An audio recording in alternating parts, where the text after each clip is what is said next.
welcome to Rainy Monday, Episode 2. I am your host, Devious Dave Rhodes. And it is quite the rainy Monday here. Some might even call it blue. So, on that note, let's start off by showing our gratitude and appreciation for all those that have chosen to spend their time with us here today. Hopefully I'm coming in nice and clear. Looks like it from what OBS is saying. And if we go up to the list, we've got Chad, the man who wields the shiny wrench. We've got Real Talk, Real Talk, the Metaphor Messiah. Inspector Todd, Irish Dave, it's the Costanza, the Nine God himself, Nicky Nines, who did quite a good job there last night on not No Hard Feelings, but it was the Sunday night show that he and Mars did. Quite spicy. I recommend it on this cold Monday. And yeah, he's quite the champ, you know, holding together, even though he's, you know, one step to the grave. But he's holding together. He's summoning the hemming powers, but the hemming would be the past imperfect, I guess. Regardless, this is not a grammar lesson. He's doing a good job. He's gonna come back even stronger than ever, and he's gonna hem the entire fucking planet, just like Atlas. We got E-Rock. We got Jay Diz, Tribunal King, who's got his popcorn. We got Danimal, who's also probably experiencing quite the rainy Monday as well. And we got Eric James Alpha. We've got Out With Cows, the man with two first names. Who else we got here? If I missed somebody, I apologize. But I think we've got everyone so far, and I'm sure many more people will be filtering in. And it's been a somewhat busy day for me, but it's also been somewhat inconvenienced, I should say. That's the appropriate word, due to the weather. And it's great to be indoors while it's overcast and high winds and massive rain. We got pounded by rain overnight as well as today. Wish I had that clip that Ken uses much of the time where Tommy's getting really mad and says it's pounded in there, or they pounded it in there. Or maybe that's Joe, I don't remember. But going out and having to run errands, not the most pleasant in this weather, but being inside, I actually like it a lot. I love rainy days, especially when you're inside. And they remind me of childhood, when I would need to stay inside because of the weather, because if the weather was good, we were kicked out and we were told, don't come back till the lights come on. And, you know, you get to stay inside, watch some movies, and, you know, just be cozy, because who doesn't love to be cozy?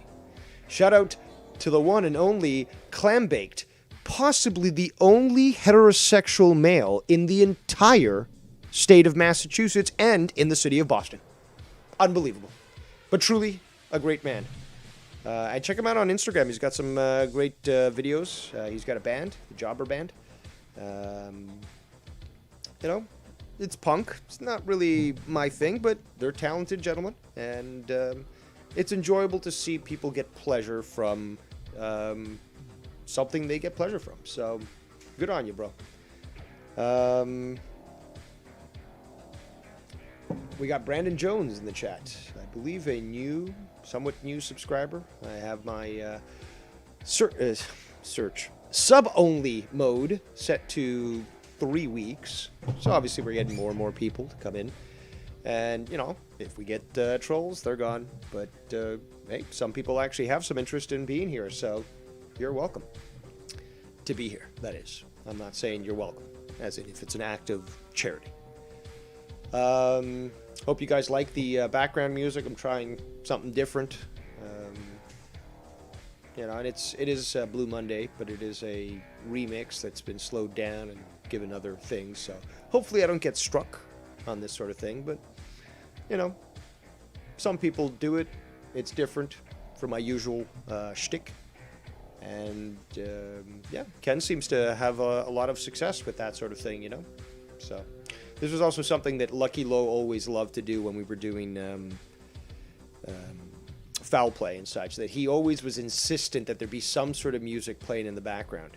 Now, I personally find it somewhat distracting if it's too loud. But if it's just jovial talk, I think it's acceptable, it's okay. But, you know, if you're really digging deep into topics you gotta really concentrate on, sometimes it takes away from it. So I'm asking for your opinion. Yo, the people! In your thoughts.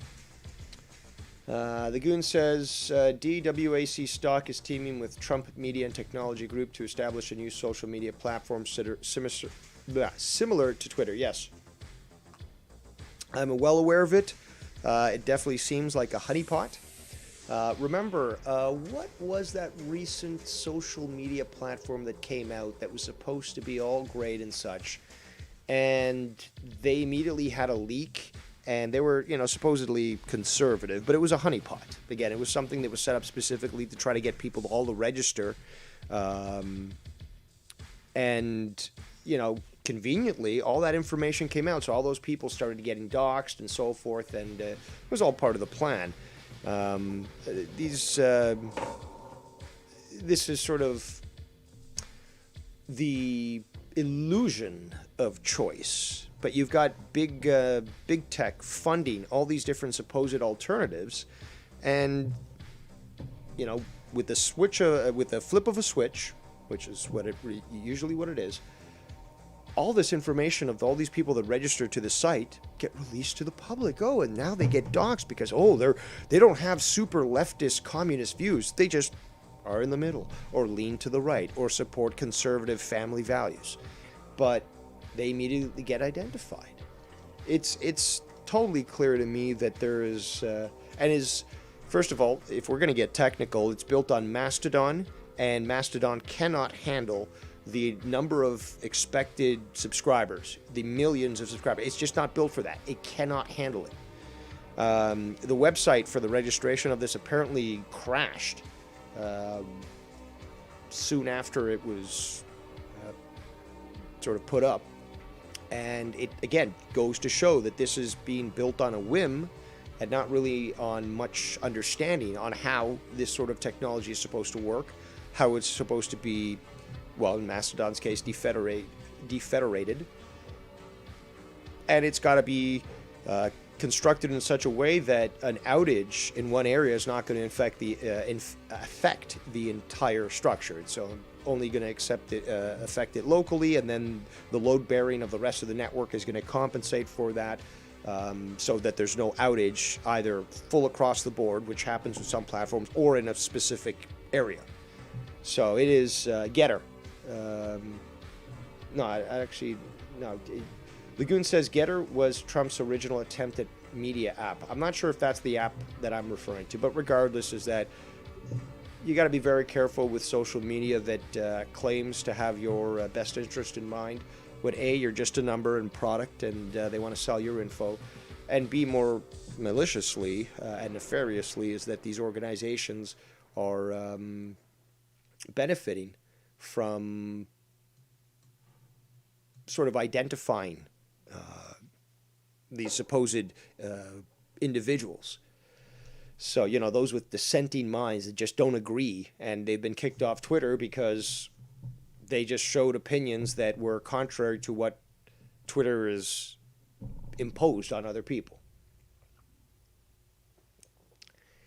So, that's an interesting way to start the show. But yes, there is that's going on right now. I wanted to talk about about Drew's show yesterday. I don't know if you guys watch Derailed News and Podcast, but I provided him with quite a substantial amount of information when it came to this Alec Baldwin case that I've been looking into quite a lot. And if you're looking for a fucking shit show, you gotta tune in. I'm not even considering reviewing it on this show because it just would be too much. It would overwhelm you guys. There's too much to go through for at least, and I've listened, well, yesterday I tuned in and out, but so far I've listened to half of it. It's a 4-hour fucking video. And for the most part, they've only discussed the Baldwin thing for the first 2 hours. The amount of ignorance and stupidity is mind-blowing. Even from those that supposedly own firearms and have firearms training, it is absolutely ridiculous. And for anyone to try to classify that Drew is under the spell of the rose, just like Ken was alluded to the other day, and I still want to know exactly who was talking shit to him about that I'm like this all-powerful person that everyone follows and that everyone believes what I say, and then how dare you sort of not talk back to Dave Rose when he shared his opinion about the vaccinations and all that stuff. I'd very, Ken, I know you're out there. I'd very much like to hear exactly who that was. I want you to name them. Or at least privately. I'll name them publicly. Don't worry. Nope. Private messages are public when it comes to Dave Rose. Shout out to Festlove in the chat. Shout out to JR4 the Third in the chat. But yeah, so even Drew in the chat is saying 2 hours was Baldwin. And it's funny because, well, we are all connected to the global subconscious. And as soon as this happened, the first thing that I thought was, let's go Baldwin, and I was thinking of doing all these tweets and not tweets, sorry, postings, on Messenger and all that shit, stories and all that, YouTube, how you can do the community shit. And I thought to myself, nah, I'm sure that everyone else got this too, so I'm not going to have to do it. And what do I see the next day? Tons of people doing the exact same thing. Let's go Baldwins. And I think it's just great. It actually works well, and I don't have to, say that I invented everything first in 2005. But it was an absolute shitfest. The stuff, and I might actually play a little bit. Here's the funniest thing, is that I could literally, and I've only listened to half of it, but I could literally jump into any point. We could listen to, say, 60 seconds worth, and we're going to have another 20 minutes to talk about how stupid some of these people were. Before I continue, Derailed says, we started the topic around 25 minutes, went for 2 hours. Out with cows, I don't have exact timestamp. I'm at 2 hours and 2 minutes and 11 seconds. But it's ridiculous. And here's what I propose to Drew, that he is in the chat, which is good. I would encourage you, not going to bring out my strong arm, it's a little too chilly. It's in my sweater.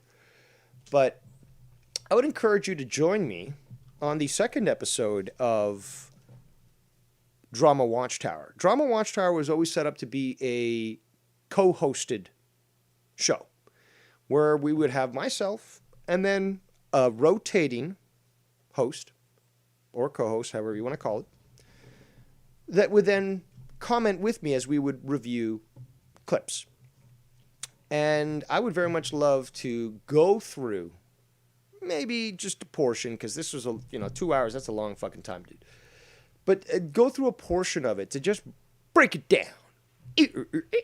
And that's not the sound clip you sent me, Drew. That's me saying it again. Break it down to just analyze the ridiculousness of this entire episode.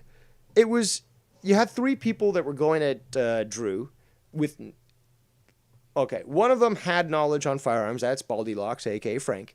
But the other 2, J-Man and... what's his name? Alex Payne. You deserve to be in the stocks for the shit that you said. Casey was sensible. He's like, I don't know this shit. I'm just questioning. I'm asking questions. I'm trying to find out. And it was never, with any of the emotion or vitriol that we experienced from the others. And he pointed out that, as Drew was, pointing out to other people, does nobody stand with me on this? Which was very strange, because all he was doing was speaking logic.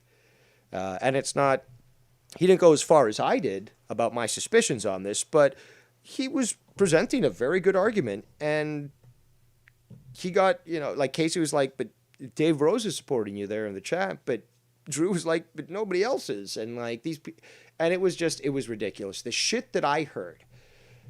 This is the thing, though. When it comes to firearms, I'm very, very concerned because the emotionality that gets attached to it totally destroys any potential for discussion.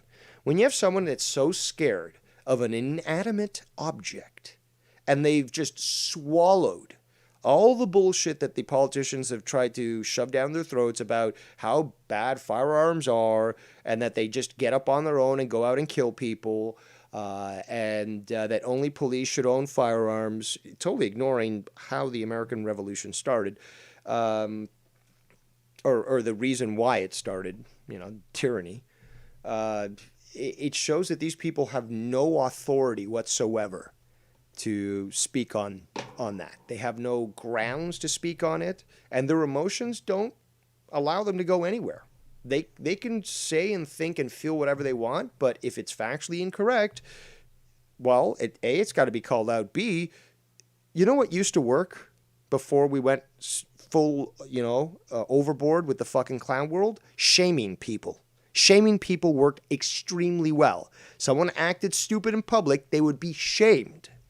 And they'd have to make the decision. Do I live in a society that will shame me for doing something that's wrong? Or am I going to live out on my own? And most people would say, no, I just won't get shamed. But it was unbelievable. Drew, if you want to call in and comment, maybe you're, driving around slinging that cheese so I can understand. But wow. The stupidity that I heard, I was listening earlier today and I was just thinking of going live because, again, the weather is limiting and, rainy Monday. Thought I'd check in with you guys. You guys have something to do for the remainder of your work day, perhaps a little entertainment to alleviate, any potential stress. But my God. Let me catch up with the chat now. Out with Cows says, J-Man needs a haircut. No, I think Michael Hayes looks perfectly fine. Because we know that he now looks almost identical to Michael Hayes from WWE. And Dave Rose told you 316. I said it yesterday. I can't remember what it was. It's like, and Rose 316 says, read a book. That's what it was. I said that yesterday in the chat. I found that comical. If you don't like it, go fuck yourself. So we got, Jadiz says, it was that bad. I tuned in for a few, but headed out. Gonna check it out later. Derailed says, Casey was more comedic than anything. Jadiz says, Alex PP Payne, as Ken would say. Bullsy says, when I was going at Payne, one of his insults were, you're so blind you can't count your fingers. I noticed that too, and he uses ad hominems for that.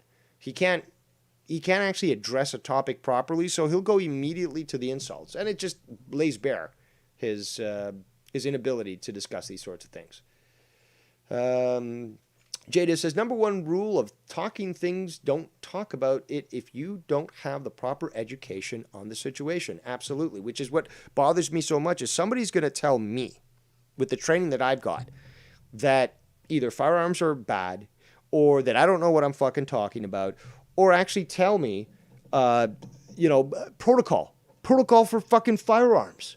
And J-Man the other day said, well, if you just got a bunch of bullets in your hand, you wouldn't be able to tell the difference. And you can tell the difference. There's a big difference. And on top of that there's all these issues that surround the case that can't be dismissed. They're not coincidence. Drew was trying to dismiss it as coincidence earlier today. It's not coincidence. You cannot overlook this stuff, whether it be the connections to the the husband of the director killed belongs to a law firm that was representing the Clintons in the Russia probe.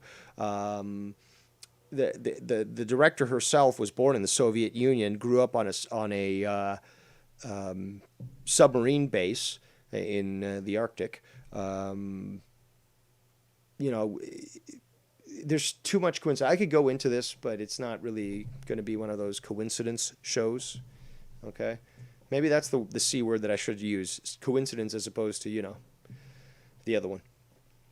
But it's you know, he's not totally buying that sort of thing, but he's open-minded enough, like Drew, open-minded enough to see that there are issues with the procedures. And yeah, I just can't, especially with firearms that people get so emotional over. It's like, so many people who've never handled a firearm are the ones that are emotional about it. If they actually did the training necessary to understand how they function and the safety around them, there wouldn't be this issue. But these people have no right to talk about it. And Baldwin has been big anti-NRA opponent, or proponent, I should say, and has been trying to push these anti-gun laws. Meanwhile, the guy has no knowledge about guns and ends up killing somebody under very mysterious circumstances.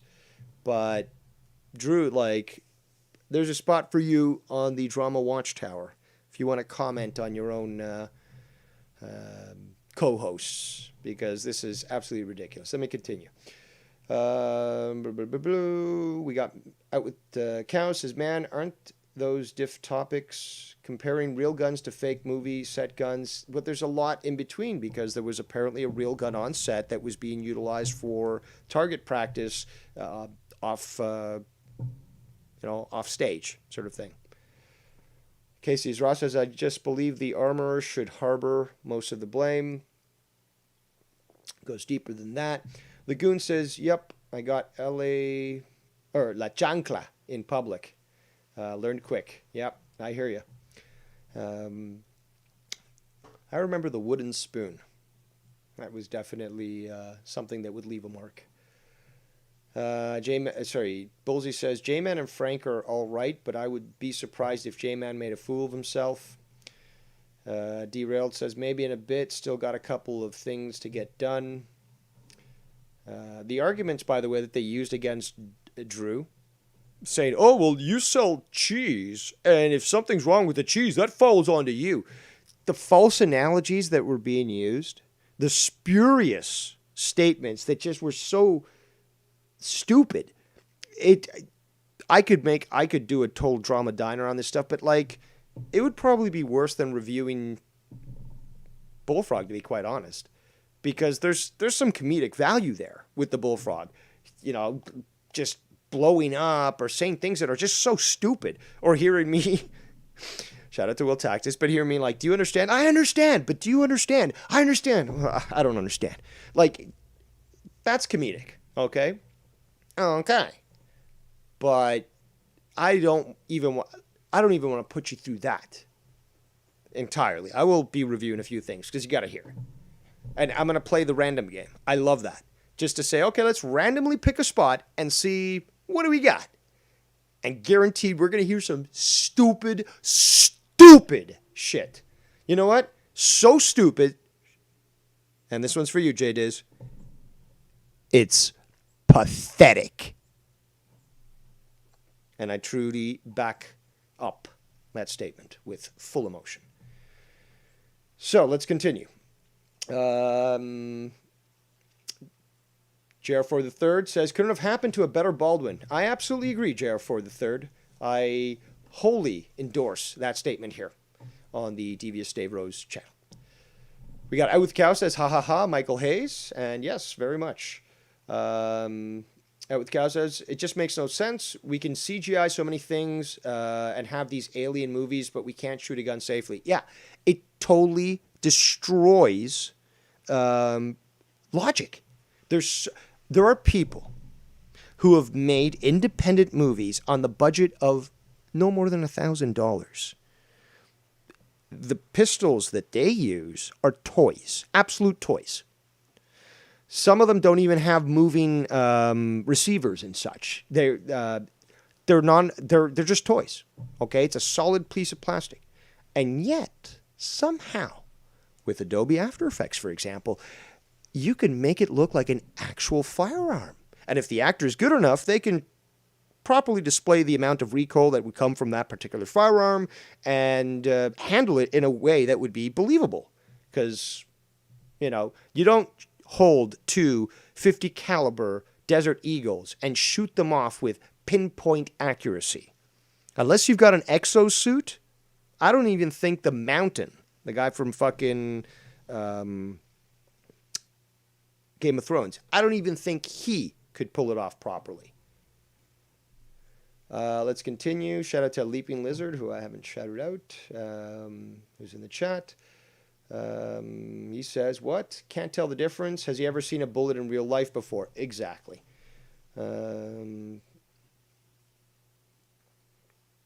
D-Road says, I did make some bad analogies myself, to be fair. Well, you were trying to dumb down an argument that shouldn't need to be dumbed down. If you don't understand it, then I'm sorry, you need to go to the kids' table, okay? Let the adults talk. It's as simple as that. So Alex Payne? Alex Payne should have been relegated to the kids' table. Had no right to fucking speak about that, especially in Bahamas, where really the only one who has a firearm is probably a criminal anyways. And remember, this is the guy that eats endangered turtle, okay? We can't really give him too much credence. Probably scams the tourists when they come in. We got Johnny Sinister in the chat, says, basic Hun safety, I guess he means gun safety. Oh, there, he'd correct himself in the next message. Will tell you, you never trust someone else telling you a gun is not loaded. You always check it for yourself. That's basic gun safety. That's why it bothers me. I'm not infuriated as of yet, but I'm perturbed. I'm perturbed. Why? Because that's basic gun logic, gun safety. That's basic stuff. Basic. You always fucking check it. And more importantly, if you're going to be utilizing it, you must become familiar with it. That would then exclude the possibility of negligence. Oh, here you go, actor. Here's the latest Lamborghini. You can hit 60 miles per hour in 2 seconds. Oh yeah, sure. I've never driven stick before. I've never driven one of these high performance vehicles. Just give me the car. I'm gonna go for it. As opposed to, hold on there, buddy. I need to be trained properly in this. We're doing a fucking scene, and you want me to operate this vehicle? Well, it's on you now to be able to teach me this. I'm not capable of doing this. So if we're going to keep safe, and that the onus is on you. Somebody hands you, it's just like handing you a firearm. You got to make sure it's unloaded. It's the onus is on you.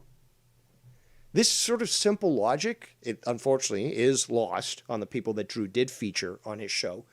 But it's basic stuff that, yeah, actually now I'm starting to get infuriated because this should be basic logic. Even for a novice, even for somebody who has no knowledge on it.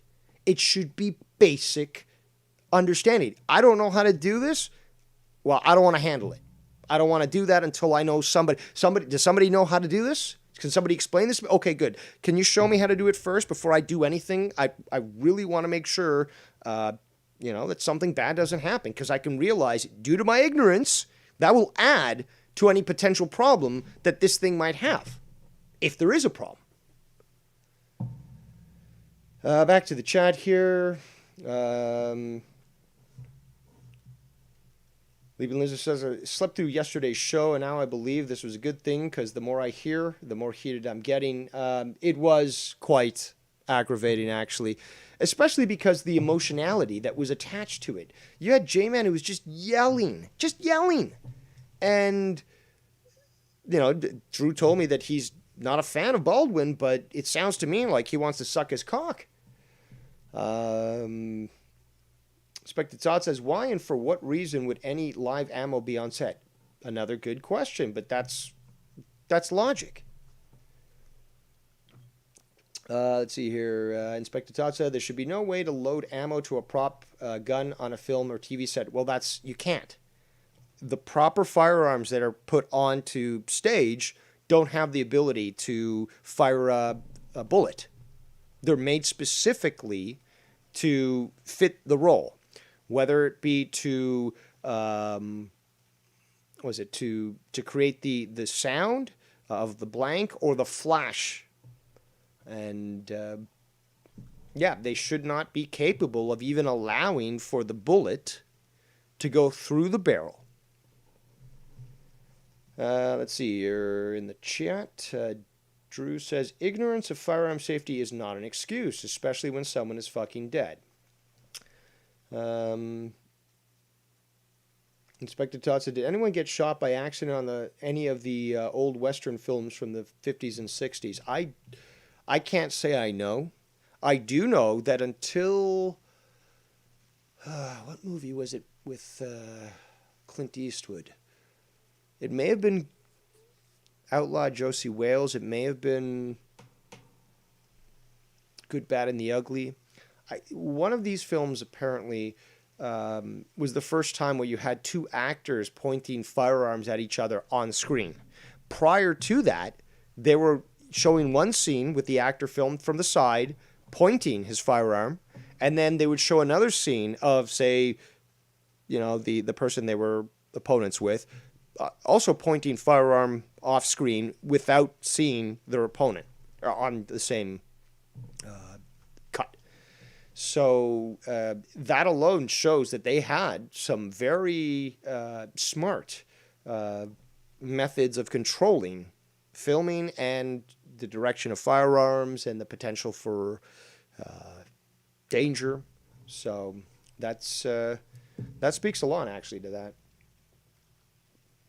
We got Falmouth Ken in the chat, who's not using his Falmouth Network account because then we would never see him. But he says, nice surprise. And as Obi-Wan would say, but a welcome one. And apparently we will be getting the Obi-Wan Kenobi show coming some point in the future. I don't know when exactly, probably in 2022, on the Disney Plus channel. Something that true Star Wars fans have been looking forward for a long time. He says, here he continues, thank you, Dave. I needed something to listen to my last 2 hours at work. Well, I'm not going to correct your grammar, as bad as it is. Costanza says, just send the asteroid to California. I hope that there's the big earthquake there. It just cuts it right off. All of California just splits, just like in the movie 2012, and it just slides right into the Pacific. Chad says, funny how Baldwin made fun of Cheney's hunting accidents years ago. Yes, very much. Ken says, what's up, everyone? Hope you're having a good Monday. Well, it is a rainy Monday for many here. But, so, you know what? Let's listen to some craziness. Some craziness. Or not, Alex. It was Deity said earlier, most of these actors probably can't even tie their own goddamn shoes, let alone know how to check a gun. And here's the sad thing, Drew, and you see it every day.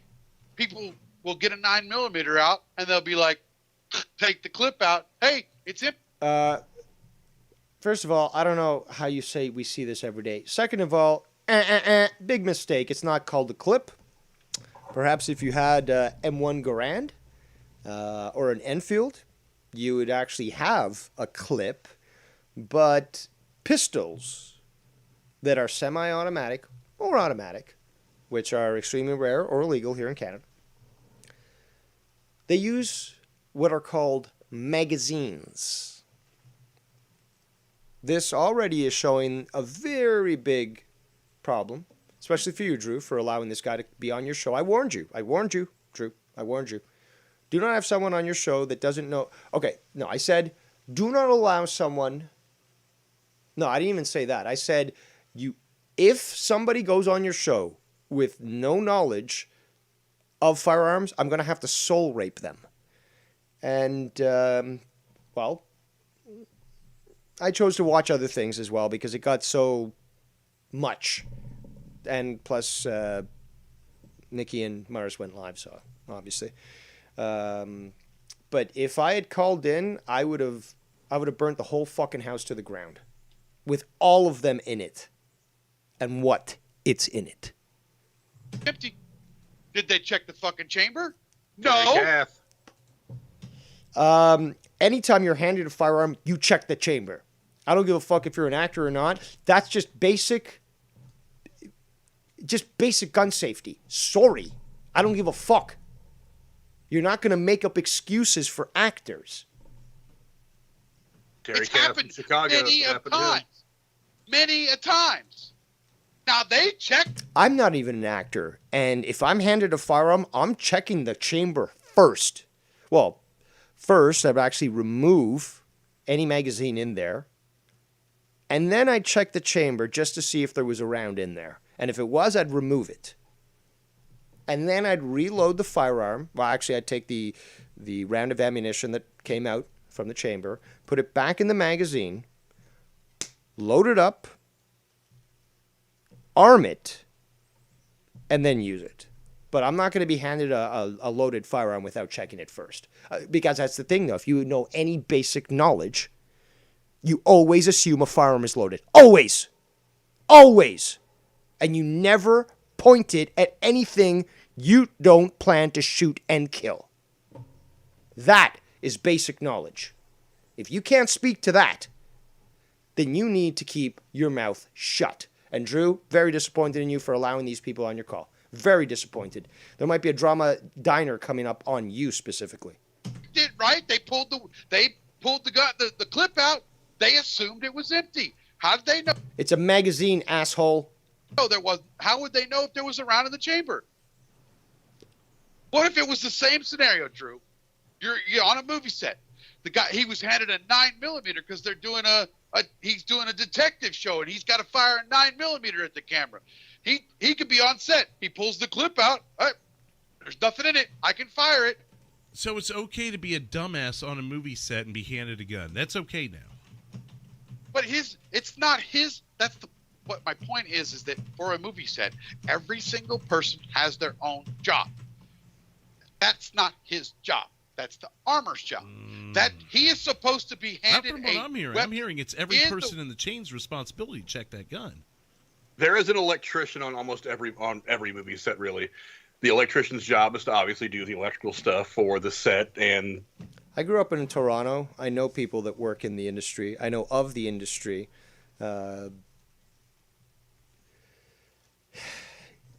Wow. The surrounding area for the lighting for the scene. If a character walks in, flips the switch as part of the scene, that thing shorts out and sets the fucking sets the set on fire. Who's at fault? Well, you'd have to wait for an investigation. It may be the electrician's fault. Perhaps there was a surge in the entire power structure, and that was caused because of the company that was providing electricity. You can't just use such an analogy. In fact, there were two, and I'm wagging my finger right now, wagging my finger at my screen right now towards Baldy Locks and directing it to everybody, including you, Drew. This is unacceptable. These analogies, pitiful, poor form. Poor form. The electrician? That's a good question. Exactly. Is it the actor because he flipped the switch? Yeah, he didn't check the switch. You know what these are, Drew? You know what these are? These are straw man arguments. This is absolutely fucking disgusting. Is Dave Rose going to have to slap a bitch? To make sure it was. He didn't check the wiring. He didn't inspect the diagrams and the schematics. That's right. Exactly. This is the perfect actual comparison. Is it really? There. Is it really? So if I walk through my house and I flip my switch, and the house catches fire, I need to seek out the electrician. But yes, but see, Drew is now going through the patented Dave Rose style baptism under fire. Because, you know, if you're going to make a point, you're going to pile on one person with multiple, bombarding them with comments, and yet when they try to respectfully respond to one, you disrespectfully attempt to attack them saying, answer my question, regardless if they are trying to answer somebody else's. Truly ludicrous. Madness, even. But this is what Dave Rose has faced since day one. And, well, we know how that turned out. I became your first drama emperor. They will find out if it's an electrical malfunction, aging. If I was on this call, I would knock them all down like fucking bowling pins. Every single fucking one. Wires, or if something was inappropriately installed. If they find out that it was inappropriately installed, then guess who's going to take the pinch? The electrician who wired your house. That's you know what? You guys are. Oh my God, you're absolutely right. That is on him. But if a gun expert walks into my house and sets a gun on the table and says I can point it at my wife's head and pull the trigger, am I not responsible in some way? Basic logic would say, this sounds a little dangerous. Could maybe I inspect the firearm first just to be sure? Do you trust the gun expert? Do you? No, that's fallacious. Totally fallacious. You just got sold a car. Or you want to buy a car. You go to the dealership, you want to buy a car. Just going to take the word of this car salesman again. The rat bastard car salesman. Or you're going to say, you know what? I would prefer if maybe we could go for a little drive so I could test this out. Maybe just see if it fits. That would be logic. The same thing applies. Why? Well, more people get killed either in automobile accidents, which is a dated term, yes, or just from being hit, atropellado, como decimos en español. But hit by cars than firearms. It's the same thing. A firearm, just like a car, a vehicle, is a tool. Depending how you use it is what defines intent. You look at her. Let's say Frank is your gun expert. Would you try? Doesn't certainly sound like one.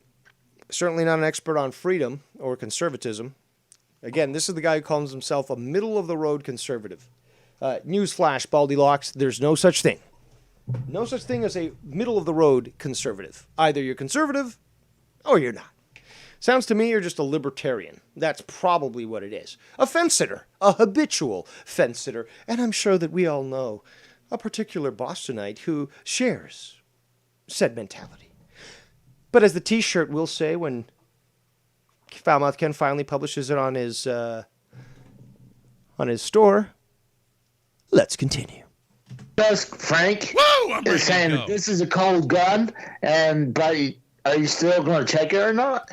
I do have to comment on this. Shout out to Chad with the great comment. J-Man should stick to driving rig and stop arguing about guns. What blows me away, Chad, is the fact that if I was a trucker, I'd be fucking packing heat like nobody's business. Ankle fucking pistol, something on my hip. You know, maybe a rifle or two in the cabin of the truck. I mean, shall we remember what happened in the summer of 2020 when truckers going into cities with BLM protesters were attacked, pulled out of the cars vehicles, trucks, and injured? Or perhaps we want to go back to the LA riots where that one particular trucker was pulled out of his vehicle and murdered on camera. And you're not going to carry a gun in today's America? I don't think so. But let's continue. All I heard was cold gun, Casey. Try again. If Frank was your gun expert, and he says this is he's out of bounds. I'm still checking the gun, yes. I am not pointing a firearm. First of all, I'm going to tell you this right now. I'm not pointing anything in the direction of my family members or anyone for that matter. But since I went ahead and brought it up, I don't care if God himself came down to earth and said, here is my son Jesus, and he's going to tell you that this gun is approved and safe and it's cold to point at your wife and pull the trigger. Guess what? Fuck you.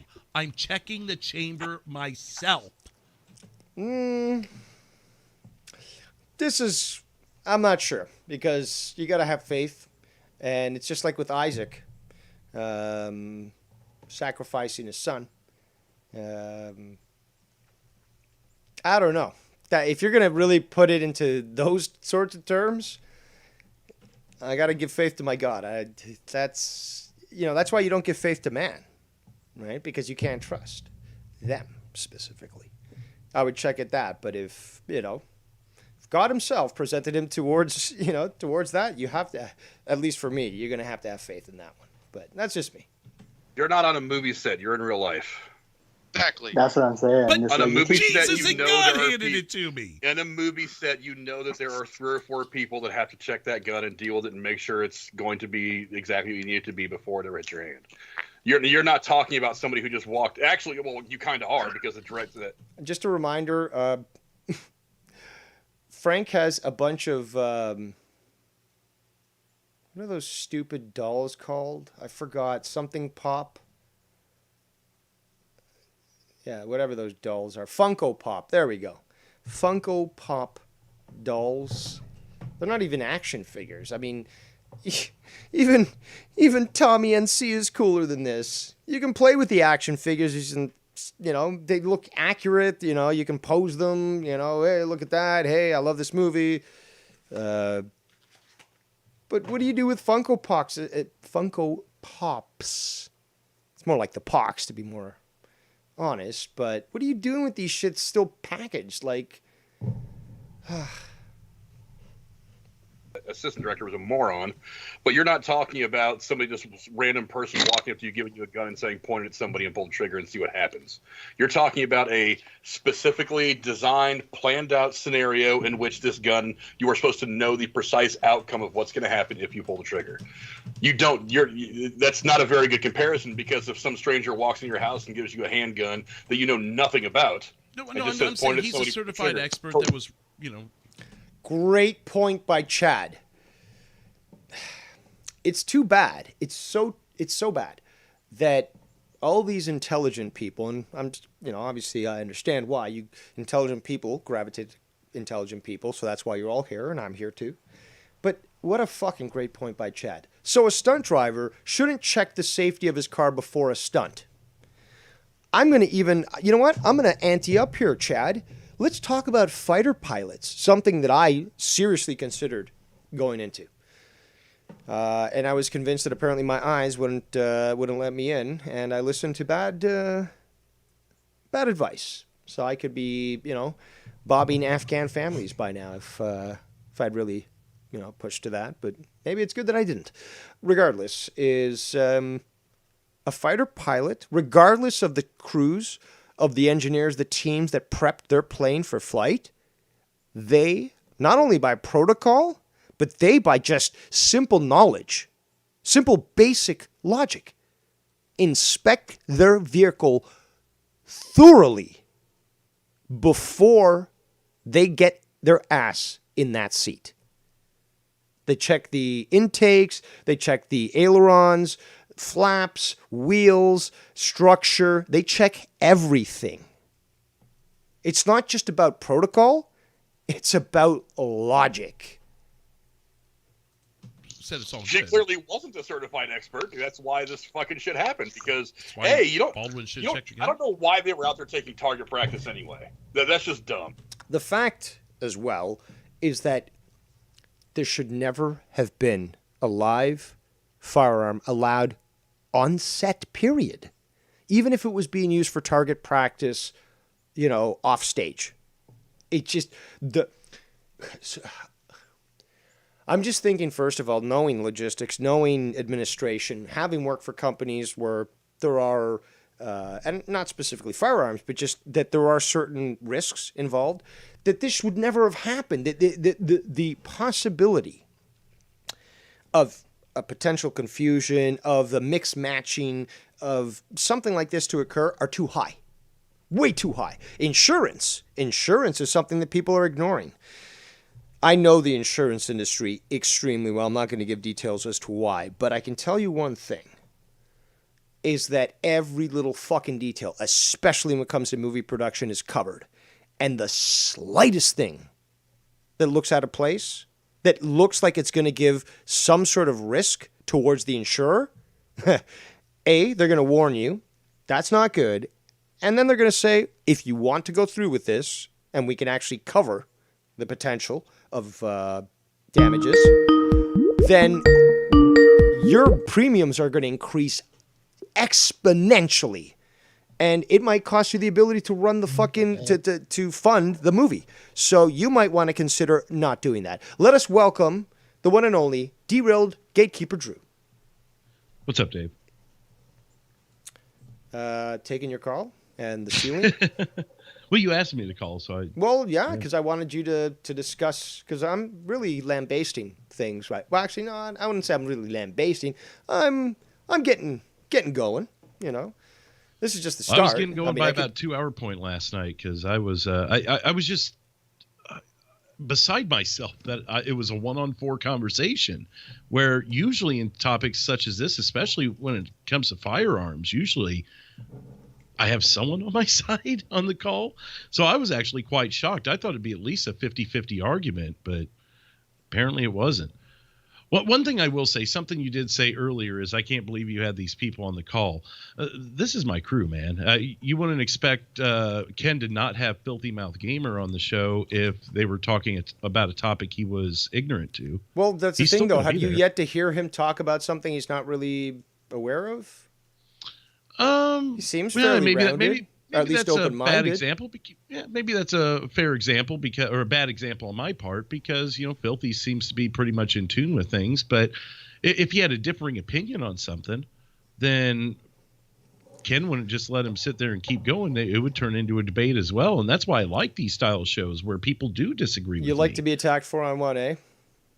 I said it during the show. I think I still won the argument 1-on-4. Yeah, but that's the thing, though. Dave Rose has said the same thing about, say, Joe Cronin, but then you got him and his fucking monkeys are like, Dave lost that conversation. It's like, but I destroyed you all with logic, and I didn't fucking get emotional, and you guys are still saying that? Well, again, you got, keep it in perspective here. You might think you won it, but these are the people that you're going to keep having on your show, and they're going to have this idea like, oh, Drew, what a fucking idiot. He lost that conversation. He couldn't even hold it up against us in our fucking lack of logic and straw man arguments and all this shit. So, like, all you're doing is just telling the retard they did good by throwing the brick through the window. I mean, you're sort of encouraging bad behavior, Negative reinforcement, buddy. Yeah, I mean, you can't have a show without debate. Or you can, but it's... I like the show. Excuse me? I run 12-hour solo shows. No, I know. That's why I backtracked on what I started to say. You can have a show without debate. But, when you've got a style show like I was running, or that I have been running, some of the shows that are, to me, some of the most boring are the ones where we go, yep, that's what it is. No, yep, I'm not, like, yeah. I'm not telling you, like, it's more tongue-in-cheek because, well, or, you could also take it, it's like, if you're going to be covering a topic of this magnitude, you would choose specific hosts, but this is not, your strike sessions or something that's exclusive on Patreon. I'm also not Joe Rogan, where I've got everyone at my disposal. I mean, I've got what I've got. No, I hear you. Exactly. You've got your established crew. And that's not to diss them either, because I do disagree with you that they, that they're, what was the term you said, like retards or something? You were comparing them to retards, and I'm like, well, no, I don't agree with that. J-Man was also liquored up last night too, so he may have been challenging me just as much as I feel Frank was. I think. Okay, but hold on. Last night was just the night to challenge me. That's where we've got to go back on this. Okay, so I did tell you that, I didn't tell you in the message I sent you, don't have these people on. I just said, if these people get naughty, I'm going to have to soul rape them. And those were the words I used. And here we are. But the thing is, though, when I tell you shouldn't have these people on, it's not like I'm telling you don't have them on. It's just like you're having people on talk about something that they don't know about. And on top of that, they're shitting on you. You should have used the clip silence much more often, maybe muted people, and on top of that just said straight up, hey, Alex, you ever owned a firearm? Oh, no, man. I never owned a firearm. Well, you ever got gun safety? No, man. I don't know anything about that. I just know about eating endangered turtles. And then you would have said, shut the fuck up for the remainder of this conversation because now you get no fucking opinion. Sorry, that's what I would have done in that situation because he was insulting you. Because you've admitted you're not a firearms guy, but your dad's a fucking cop, or was a fucking cop. Okay, my grandfather. It's not. My dad's just a lifelong firearm owner. Okay, so your grandfather used it in his fucking daily job. Hopefully not too often, and only against certain minorities. But your father, firearm owner, and totally you said you grew up around firearms. You know about them. They're not your thing. That's cool, but you know about them enough to have the basic logic. And when you just presented that in a non-offensive, more open-ended manner, because you were trying to be confrontational on your own show, you get 4 motherfuckers attacking you on shit they don't even know about? I find that offensive, dude. I find that offensive. I'm offended for you. I do think Frank carried his knowledge of that pretty well. I just disagreed with his stance because I don't think he thought that Baldwin should be held accountable at all. And that was where I'm like, I was surprised that Frank was on the side of, well, if an expert handed it to him, why check it? And I'm like, well, but as a firearm owner that you don't ever point it in the direction of where people are sitting or standing. Unless you intend to shoot them. Right. Right. So that's where I was. I agree with you. Like he showed that he had knowledge on firearms, but then the logic when applying it to basic operation, including something that's high level like a movie set, his logic just broke down, and he became. It wasn't emotional like J-Man, but it was like he just wasn't getting the basic points you were putting out. I would have to go back and review the entire thing by myself. But in the position I was in, I felt like Frank was challenging me and not necessarily, I'm trying arguing to think his actual thoughts. Like he could have sided with me more, but I thought maybe he thought it'd be fun to challenge me. I don't know. Now I got to ask you that. Why? Why? Like, why would someone, rather than examine something honestly, want to play devil's advocate to keep you either, if what they think, on your feet, or to get you a gotcha situation? Because the thing is, though, we already have J-Man, who's basically against what you're saying. Casey really is just floating around and stuff, pointing out facts and stuff. But you got Alex, who's just clueless, but he is going against you and keeps pointing to analogies that are totally false. And they're earlier on, so I want to rewind and do that later. But the analogies that Alex was using were just so pathetic. He was trying to get you in a gotcha moment and using so much logical fallacies that it was infuriating. That's why you saw me in the chat say, shut up, Alex. Because it was just so that reminded fucking... me to pull the clip, by the way. I forgot I had the clip. And it's just fucking... He has no right to fucking talk about this stuff. And, if I was in that situation, I would have, basically told him that and muted him, because I don't think that he would have the opinion to even speak on the matter. Obviously, Frank knows about firearms, but it was disappointing to see him take that stance against you, just because you're right. I honestly do believe that it was just, rather than, let's play devil's advocate. Let's just keep Drew on his feet and have, this discussion. But the problem is, if everyone's against Drew, it's just a pile-on, and every time that Drew makes a proper logical point, everyone's fucking excusing it, ignoring it. Dude, you made some really good points. I had some fucking fun with it. I sounded pissed, and I did get pissed at times. I don't think you sounded pissed. I think you actually sounded very unemotional when it came to this. There were times where you did raise your voice and so forth, but for the most part, J-Man's yelling. Frank is basically just dismissing things. You got fucking Alex, who's just like trying to get you in a gotcha moment and stuff, and you're just being cool. For the most part, there was once or twice where I was like, "Get the fuck out of here" or something like that. With after being talked over, after having 5 people, or not 5, but 3 people, basically just like constantly hound you for an answer, but they're all talking at the same time. You're trying to answer one, and other people are like, "Well, why didn't you answer me?" It's like, well, if I could get through this, maybe I could, but they're not letting you. It's like saying, how do we cover 100,000 missing person stories in 365 days? Okay, let me get to them, But I don't know. I get where you're coming from, but at the same time, this is maybe the third time ever, like you just using Frank for an example. This might be the third time in 2 years that he's ever disagreed with me on anything, at least to the point of getting to a debate. And those are some of the times I have the most fun with him. Well, riddle me this then. If in fact it was a valid disagreement, that would be honest. But why would he just purposely choose to just play devil's advocate when there's already two other people there who are taking that role, or who just totally believe what they're saying? So if he really aligns, I should say, with your beliefs, then why would he just do that? Like, what benefit does it have to him other than obviously what they tried to pull on me? It's like, oh, let's try to humiliate Dave Rose and see if he acquiesces and bends to what we say. That's exactly what it sounds like. It's a Dave Rose special, number 3 on fucking the Cronin menu. Well, I can't speak for Frank, so I won't try and answer that and put words in his mouth. But I don't know. Maybe he thought it'd be more entertaining. Maybe he did believe what he was saying. I talked to him a little bit after the show, and to be honest, by then it was 5 hours in. I had a couple extra drinks, so I can't quote verbatim what was said in that. But I mean, we talked a little more about it, and it wasn't like a heated argument or anything. We just kind of, discussed the whole thing. And I don't think he was as disagreeing with me after the show as he was during. So I don't know. Like I said, I can't put words into his mouth. Kibono, who benefits? What's the purpose in doing that? If he knows about firearms, obviously.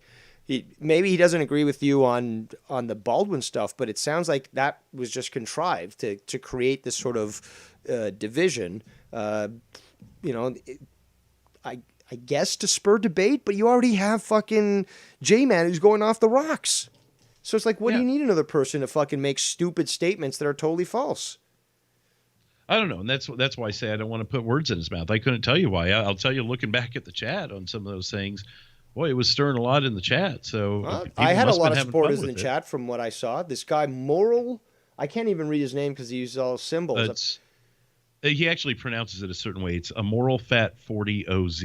Okay, well, apparently he works on movie sets, and he does work on actual firearms.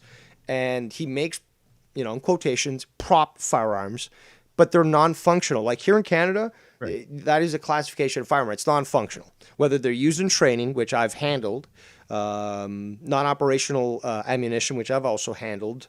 But the stuff that people basically decommission, but they want to hang it on their wall in their cottage, and they want to have it, in a display or something. They don't want to risk that it's, that it can fire and stuff because the rules here suck. But, they want to at least see, like maybe it was a family heirloom. So they decommission it, and they just have it on a display and stuff. And that, is perfectly fun. They don't fire. Right. Did I lose you, or was that it? I don't remember exactly what I was getting at. Something about decommissioned firearms. I was like, that was an awkward finish to your statement. I'm like, okay, I expected another sentence there. But you were talking about Immoral in the chat. What's that? And you were spawned off of you saying that Immoral was in the chat and agreeing with you, I believe. Oh, yeah. So basically, he's fully knowledgeable in regards to a decommissioned firearm, although looking very authentic and be able to be used in film production. They can't do shit. In fact, some of them actually have like a little bar that's welded into the chambers of the revolver cartridge, for example, that prevent any bullets from going in. All they're used is just to like, oh, look, I can pull the trigger and the hammer drops and stuff, but they can't do shit. And one of those things works perfectly well for a movie because all you do is insert the digital editing and it takes care of it. And as I showed you with the articles and stuff that I sent you, is that it doesn't make sense to try to even use a blank in the daytime because the flash of the muzzle isn't going to be seen.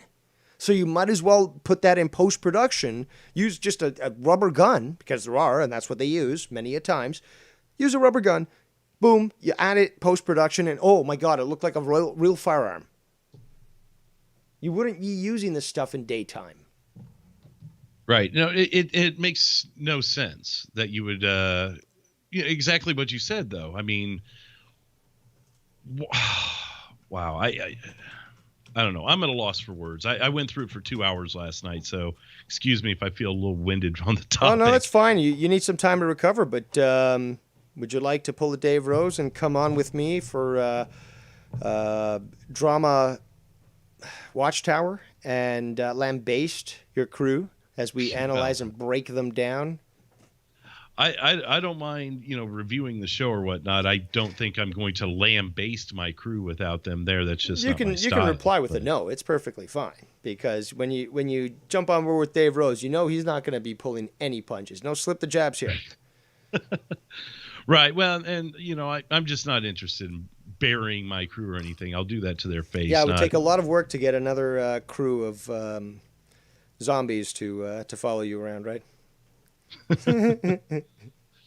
But no, whether I agree with them or disagree with them, I appreciate every single one of them for what they do. Of course, I'm just, I hold no ill with what you decide to do with it, but I'm just not interested in going on a show separate from them. Yeah, you're not a fan of burning the bridges. Yeah, I understand. But I'm sure that you do understand. I'm sure that you see that what I'm pointing out is undeniable. And yeah, you could have gotten Dave Rose on these people yesterday. You could have, shut the fuck up. Every one of you is a fucking moron. You could have done that. But you had justification to do so as well. That's the thing, is that you tolerated a lot of disrespect that even the Emperor would not tolerate. And, you held up good, considering the fact you had 4 people going at you. Well, I appreciate it. I don't know. I stand by my convictions. And one point that J-Man, I'll mention this. One point J-Man said is, well, you clearly like Alec Baldwin, or you clearly hate him. I'm sorry. He says, You clearly hate him, and you're just trying to, throw him down the, well, I'm sorry, my words are fucked up right now, but basically just trying to screw him over. And I said, well, no, because if you go back to my coverage on Friday, when I first talked about this, the first 20 minutes, I was defending him. And then talking with the chat and looking at the chat, because it was one of my solo shows where I look at the chat. And the chat actually got me to thinking about it. And I went, you know what? No, fuck Alec. How dare you change your opinion? How dare you? But I'm glad that happened now, because I can go right back to that and go, no, look, I was defending him at first. Because I obviously did not think it through enough to, have the appropriate determination as I see now. Yeah, but what J-Man did was very inappropriate, because, this whole blanket statement of, oh, well, you clearly hate him, so obviously you're just taking this stance because you want to go against him. There was nothing of that sort, and that sort of attack, that logical attack it's just unacceptable. I like J-Man, especially because he's a trucker, and I break for 2 types: truckers and bikers. And truckers feed cities. It's as simple as that. Without them, 3 days, and it's fucking cannibalism, and that's already proven. So, I support the guy in that respect, but I can't tolerate this fucking idea of him just. Look, man, the way he treated you was insulting, for one. But what's even worse is that it was all using either attacks on you or total lack of logic, but with no experience to back it up. Like, for example, if, obviously I know about firearms, and if I told you, leave your firearm on your counter, you got a 2-year-old, no problem. Leave the firearm loaded with one in the chamber on your counter, no problem. Don't worry about that. And then there's a problem. I'm the fucker. I'm the piece of shit that told you shit that I shouldn't have. So did you catch the part where we were going in about the gun, and if someone handed it to you and said to point it in the direction of the camera, I had to stop at that. I had to stop at that because that's when I started getting infuriated, and I had to go live. I wanted to be a nice. Is this the part where I asked him, okay, now put the gun to I was going to talk about space today. Yes, it was. That was like, yeah. And you're like, no, I'm not going to address that. Home run. Not to toot my own horn, but I felt like that was my home run right there. When he hesitated, when I said, put the gun to your own head, and he went, I was like, oh, yeah, there's the win. I win. Yeah, you got him good on that one. You really caught him on his own fallacy there. And shout out to Cora for that donation. That was great. Yeah, like it honestly, Drew, it bothered me because you approached this thing, and you've approached other things as well. Like the Gabby stuff, you approach things in a much more subdued manner than I would, but very, taking your time and really analyzing it. And I don't really give a fuck if people shit on you because, oh my God, 10 episodes. I don't give a fuck. The fact is, it is a very strange situation, just like this one. And it's stranger to me than it was to you. I pointed out things that you said, well, I'm open-minded, but I don't necessarily believe it. That's a big difference from the people on your crew, just, to be honest. But, you took your time. You didn't fucking rush into things. You're like, okay, Dave, you're presenting me with all this stuff. I'm going to have to just sift through it. Or this person's presenting with this. Well, let's just wait until we get some more stuff. So you showed so much respect for the topic, for the Gabby stuff, right?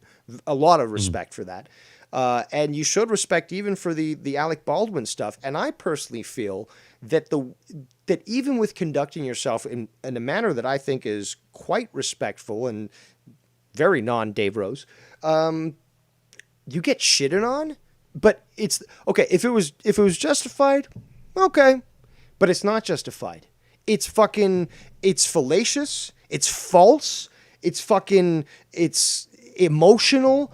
And you don't deserve that because you present these people with the opportunity to have a platform where they can speak on a topic that is, something that is on everyone's mind. It's something that is, a relevant or current issue. And even when you give people the opportunity to speak on your platform in a way that will let them say their mind, they choose that opportunity to attack you. It's not just like saying, oh, you know what, Drew? I just disagree. I mean, there's been shows, I guess, that we've been on and even conversations and stuff, but like, well, I believe this. Well, that's a little too extreme for me, Dave, but I don't believe it. Okay, well, moving on. Yeah, and if you're speaking specifically of J-Man, I think you know this, but I've known him. No. I'm not. I've seen it from other people. I've seen it from Alex. I've seen it from Frank, and I've seen it from a few other people that you've actually had on your show. I've never seen it from Casey. That guy's too much of a nice guy. If anything, it's the other way around. It's me fucking with him. Yeah, exactly. But I mean, I've seen it multiple times where you've been fucked with in this manner, and all you're doing is trying to present somebody with the opportunity to speak, openly.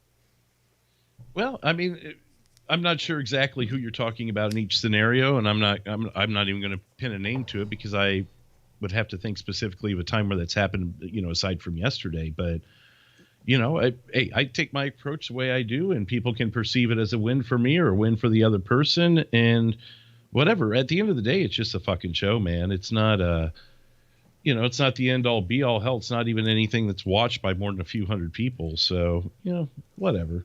I don't know. I guess I just don't get as emotional about shit. I mean, I might on air. A few hundred people, you got 579 views for your video that aired 15 hours ago. So please stop with the modesty. But I mean, the point is in comparison to something like a Joe Rogan and that. But even then, I think if this happened with Joe Rogan, first of all, that's in studio. So he'd probably be kicking the shit out of people for talking over him. But, I don't know. It seemed to be entertaining to the majority of people that were in there. And, sometimes a good solid debate and argument, even if it does get heated, I'm all game for it. So, I don't know, man. To be quite honest, looking back through the chat, I don't really think that many people, I can't say they weren't enjoying it, but I don't think they were agreeing with what the majority of people were saying on that call. You had a lot of people that were even saying, Dave, call in and save us. Well, I mean, to each their own, I guess. When I put the polls out, they were coming back almost 50-50 in each case, no matter how I rewarded it or whatnot. Remember the poll I had where it was, what should Alec Baldwin be charged with? And it was first-degree murder, negligent homicide, what was it, a small fine or nothing? That was relatively balanced, and I was like, all right, I'll make it easier. That's because most Walmart Americans don't know the law. Yeah, did you see there was like 15% that said first degree murder? I'm like, Jesus, you're really. I mean, I'd love to hear the case for that. You're talking about because she was the wife of a Clinton lawyer. I mean, then that must be what the 15% was. Why was he waving it against somebody that wasn't even an actor? That's something that people don't understand. Is this that if he was going to be filmed pointing a gun, this was something you talked about yesterday. They're like, oh, well, I think it was J-Man. It's like, of course there'd be a cinematography director behind the camera if he was pointing at. No, there wouldn't. Because even with a firearm that has blanks, there's still small amount of projectile that comes out of it. And that alone forces anybody within the line of fire to be out of that. Simple as that. That's why cameras can run on their own.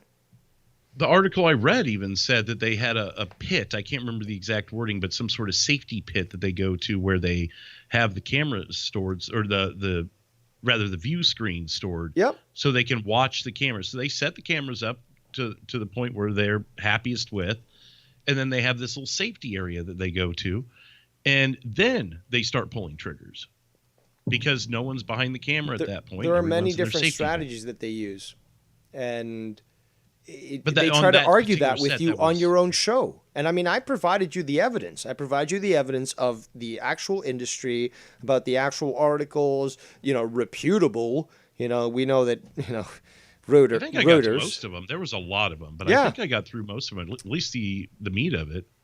Yeah, but that's the thing, though. You gave these people, because if you give these people alternate information or perhaps a newspaper from overseas, they're like, oh, no, I'm going to dismiss this, So you give them the actual ones that they consider reputable, and they still deny it?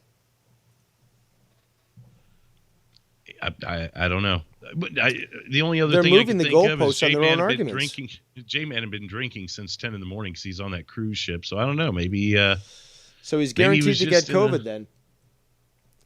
Yeah, I guess the whole ship has gotten the jab. You had to have the jab. Well, have you not heard that multiple cases of that exact instance occurred where everyone that went on the cruise had to be double jabbed?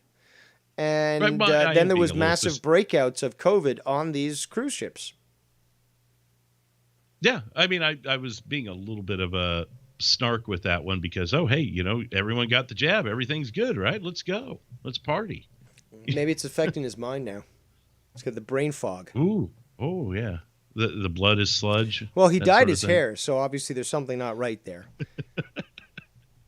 And plus, I mean, if anything, he should have gone for a more subdued blonde. He's going for a bleach blonde that makes the Barbie twins look fucking subdued. So, and I mean, he looks like Michael Hayes, man. He certainly looks like Michael Hayes. It can't be argued. The next time you're on air with him, you got to be stone cold. Tell him I just whooped his ass last week. Well, wear a bald cap, get a pleather vest, and go on shirtless, and tell him that I don't know, tell him something funny, No, it is Halloween next Drew week, 316 said you're a fucking moron. I don't know. Maybe I should be stone cold next week for Halloween, and I'll tell him he's already dressed for. Drew 316 said, "Know your cheese." Know your firearms. But I don't know, man. I don't know where else you want me to go with this. If you had any other questions I was just, offering you the opportunity to comment on the railroading that you experienced. And, honestly, I had fun with it. I really did. I know it may have been frustrating to people. Maybe people were more stressed. I don't know, stressed out is a word, but under-entertained by it. But I don't know. They were perturbed. When I realized it was 4-on-1, I was going to go for the throats. I'm like, hey, we're going to get a show out of this one way or another, and I'll fucking go down swinging. And then I declared victory at the end of it, and everyone fucking laughed at me. So whatever, I still declare victory from it. No worries. Well, I appreciate for you calling in. Didn't mean to take up too much of your time. Nope, I've actually been getting my shit done while I've been talking to you. I'm kind of impressed with myself. So good stuff. Multitasking. Win-win. Yep. So I'll be hanging out listening for a little bit, and have a good rest of your show. All right, thank you. All right. Thanks, Dave. There Bye. goes Derailed News and Podcast. Be sure to check him out with his motley crew on Sunday nights. We talk about things they don't even know. We got Chili Cheese J in the chat. What does he say? Apparently, she wasn't even on set that day, Derek. It was the first AD that handed him the gun without checking. Yeah, more and more keeps popping out about this entire situation. And let me just see this article here that I sent.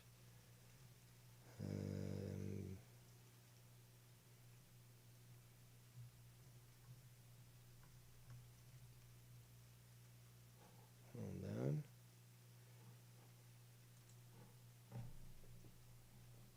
Oh, well, Drew did cover this on his show, but when they called into 911, the dispatcher asked, "So was it loaded with real bullets or what?" And then the response from this person is, "I cannot tell you that. We have 2 injuries from a movie gunshot." Well, that kind of indicates that there's a movie gunshot, i.e. one, but you had multiple people injured. The whole thing smells very fishy, and it's just amazing to me that these things can't be. I mean, it's in mainstream media. How you cannot connect dots in this sort of situation blows my mind. But it also explains very much at the fact that critical thinking is something that is out of reach for many people out there. And the only way they can make sense of things is to listen to mainstream media, so CNN or Fox or CBS or whatever, and just believe what they say. They can't even make the effort to do the research themselves. And yet when someone like me does do the effort and proves the narrative wrong, they receive what's called cognitive dissonance. They can't stand to be confronted with an idea that goes totally against their beliefs. How do they react? In a violent, emotional manner. Sometimes even by waffling their mics into walls. So let's continue. You don't need to have live rounds in a place where you're supposed to have blanks. That's just plain dumb. Why they were popping off shots at fucking tin cans and bottles and shit is beyond me. See? But I mean, this is a very controlled environment where step-by-step things are supposed to happen in a very specific way and manner. Right. That did not happen here. So the person who's responsible for making sure that stuff happens in a very particular and controlled manner is the one who's going to take the pinch for this, and she should. There could be more than one responsible party, though, right? Oh, like I said, if you want to lay it out, the director and Netflix. There's your other. Drew, you have no excuse that this guy's been drinking. I wouldn't even get this emotional. Too, but not Alec Baldwin. Especially for Alec Baldwin. Netflix movie? I haven't read that anywhere. I don't know. I heard it was straight to video. I didn't know it was Netflix. Oh, I don't know. I thought I heard it was. I thought I heard you guys say that it was Netflix earlier. Well, then why are you commenting on it? I mentioned that I thought it was probably just going to be a straight to video thing, and it probably wasn't going to be a big theatrical release. Ain't that great? When you have all these individuals, Drew, you're the only fact checker there, but all these individuals, I thought this, I thought that. And you opened your mouth and flapped your gums?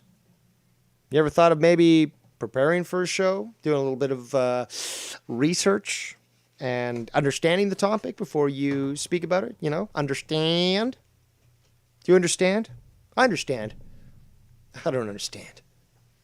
Anyway, that's probably why they're not going to bother finishing the movie, because whatever. There's only a $7 million budget for this movie. They weren't planning on it being a big money winner. I did alter the poll, and I changed it to, should Alec Baldwin be held responsible at all? Just to get all the votes compiled into one or the other. 51% say yes. Basically a 50-50 poll. Should Alec Baldwin be held responsible at all? So, which shows the stupidity of people and their worship of the Hollywood elites. So let me. And yet, on this call, you're outnumbered. What, 5-1? Well, I mean, deity and silence doesn't count, so he still hasn't even said his opinion. Fine. 4-1. But that's He's not still trying to 50-50. get together his NFL predictions for this year. Are you shitting on the audience there, J-Man? So you are the cultural elite. So if 4-1 are going against Drew, that supersedes the decision of the audience. Well, so anyways, that's the poll there. I guess I'm wrong, and half of you guys are either wrong or right, depending on which side you guys took. Like we keep saying, it's not that you're wrong. You're looking at it from the wrong angle. That's the issue. You're just looking at it from the wrong angle, man. Here in Bahamas, we don't have the firearms, man, so I'm going to tell you how it is. It's not that y'all wrong. Y'all are 100% right in the normal cases. Now, this is emotional bullshit. This is why the West has dropped so low. Is that you have these individuals who try to say, well, you're right because your emotions tell you. I don't give a fuck. Your emotions are like toilet paper to me. I wipe my ass with them and I flush them down the toilet. Emotions don't mean shit. Only facts do. This whole idea of like, oh, well, you're right in this way. No. The world is black and white. There is good and there is evil. There's no in between. The real world. This isn't the real world. That's the disc. You don't live in the real world, isolated on that island of yours there, but on a slight adage. We've got the Canary Islands that may in fact produce a mega tsunami that would hit all of North America and potentially cause a lot of loss of life. They're not talking about it in the media, North America, because, well, that would create quite a bit of panic. If you look at the simulations, which I'm going to have to put up at one point, the Caribbean islands get decimated. So Alex Payne, well, if this thing in the Canary Islands does erupt, this volcano, causes the massive landslide that would cause this mega tsunami, the world will be rid of someone as ignorant as yourself. But let's continue. That's where the disconnect comes in. This isn't just some random guy giving you a gun. This isn't even just you randomly picking up. You hear that, Drew? That's where that disconnect comes from. You had a grandfather that was a police officer, handled firearms in his daily life. I don't know why I'm doing this accent. Then you had a father that was a firearm owner, knew his stuff, handled them, you were around them. And Drew, not a firearm owner, or not to my knowledge, not my business actually. But he's aware of firearms and how they function. And he's not a pussy like you, Alex. There is a whole chain of command. And plus, this is a scenario where stuff like... the look that Drew just... I'm going to have to rewind. I'm going to have to... You know what? I think I'm going to have to some random guy capture this. Hold on. This isn't even just you randomly picking up your own gun. There is a whole chain of command. Oh, there we go. I got it. Now, this is not patented Dave Rose, but this is the look that Dave Rose has when dealing with retards. Okay, this is, obviously I'm not on camera very often. I definitely need a fucking haircut. I look like a fucking goon. But this is the look that I get when I'm dealing with fucking retards to the, at the level of Alex Payne and lower. Because he's not bullfrog level retarded, but he's not too bright, to say the least. And this is the look that I get when I fucking deal with these fucking clowns. Look at, it's it's not smugness, people. This is not a sense of smugness whatsoever. This is a view of amusement, of slight annoyance, and of what's the other term here? Like, it's just something that it's the face you make when you're laughing at, like, I'm not getting through to these people. These people are way too retarded for anything that I want to discuss. So, hey, that's just the retards fucking think that they're, they got a ribbon because they participated in a race. It's not like they ran in a 10-foot circle and, don't even know the difference between those that are actually competing. But yeah, let's give them a ribbon and make them feel all good. And plus, this is a scenario where stuff like this is done millions of times a year and nothing happens. So it's a whole different scenario. You want me to tell you why you're wrong, Alex? Yeah, listen to this, and like this is the face that Drew should. This is like Kingpin style stuff, like if he was dressed in a suit and stuff, and that sort of look on his face, and then he's gonna speak as he's gonna say now. It'd be perfect because this is what a CEO would say to a fucking impetulant little fucking, or a petulant actually. Little second-rate employee. It's you are right to this degree that it's not the real world, but when a mother is killed, it is real world. Yeah, he's trying to treat him with like kid gloves, because like, my God, you're fucking retarded. It's just like I got to deal with this. You're my co-host. I gotta keep you on here. But God damn it, you're so retarded that it's time to now really just lower the bar and just treat you like the moron that you fucking are. And the person who was responsible will get held for it. That's the armory lady, not Alec Baldwin. That white girl needs to go to jail. Sith has been dropping this in the chat a few times. I want to acknowledge it. It's been hard to get to everyone in the chat, but he's been tagging me in this, so I want to make sure it gets put up there. He says, at Derailed News and Podcast, the biggest negligence of all is Alec Baldwin and all the behind-the-scenes production staff not doing a thorough enough background check on the armorer woman to begin with. Now let me, unless you're separating the two and I got it, I'm misunderstanding you. Alec Baldwin's not responsible for the background check of the armorer. If you're saying Alec Baldwin and the people that are responsible for the background check, then sure, but the armorer should. Listen how methodical Drew has been trying to be. I mean, I don't know if he's drinking at this point, but he's just trying to present. And I have to highlight this, people. You don't understand why. I don't even know if I can explain why. It's that innate desire or necessity even to call out the bullshit. It's when you're young or whatever, you go to the doctor. They use a little hammer test on your knee to make sure you got your reflexes and your joints working, and boom, you got the reaction. Like, it's just that innate reaction. When I am exposed to this sort of thing, it has to be commented on. There's a certain level of a threshold of stupidity, if you will, that I cannot tolerate. 2021 was supposed to be the year of no more stupidity. I should have run for fucking office on that fucking platform. But God damn it, it's just.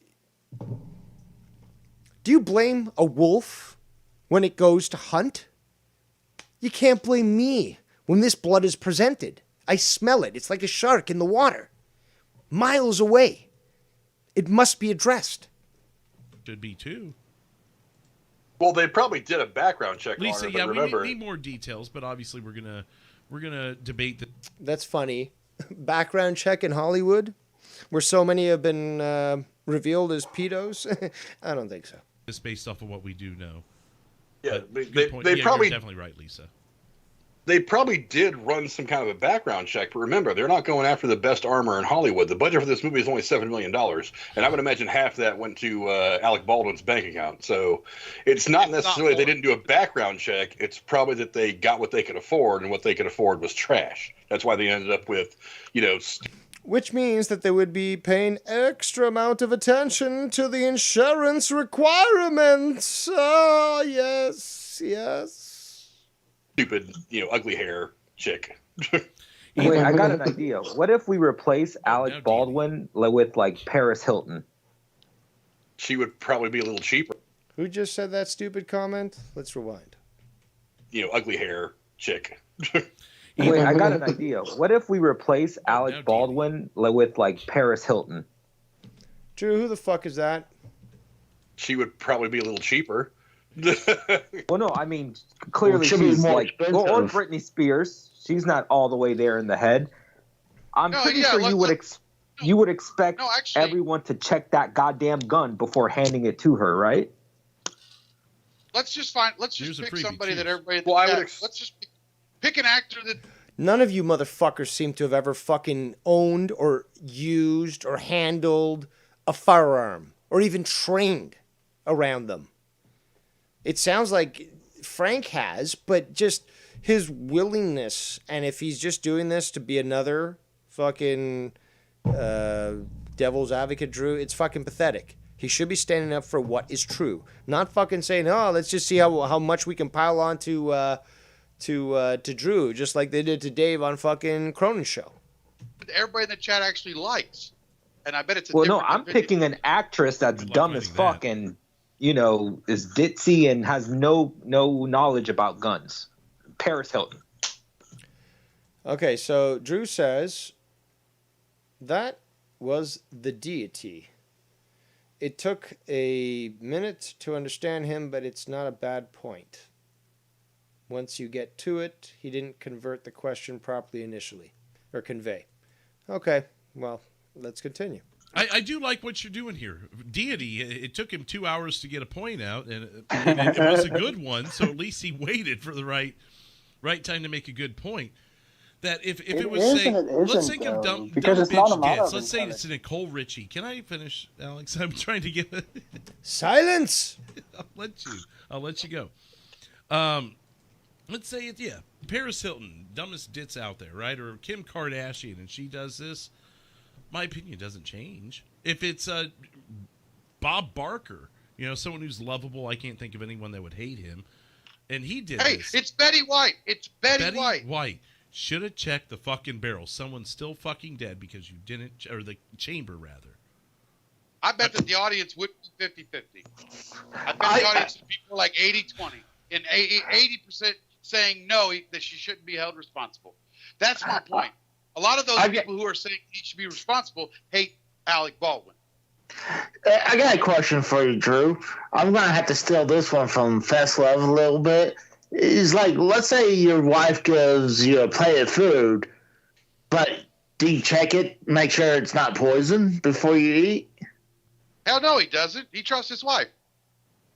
What if it's a 9-year-old child actor with a prop gun? If I could... That's not even the same. Well, I mean, I think pretty close because you could, let's say, how do you know she doesn't want to poison you? Or are you suggesting this woman was trying should have reminded you guys earlier, Skype lines are open if anyone wants to talk. To kill people today? Or for Thursday? Or comment. Okay, well, I mean, let's say she fucked up on your food and it caused you to get horribly sick. The logic...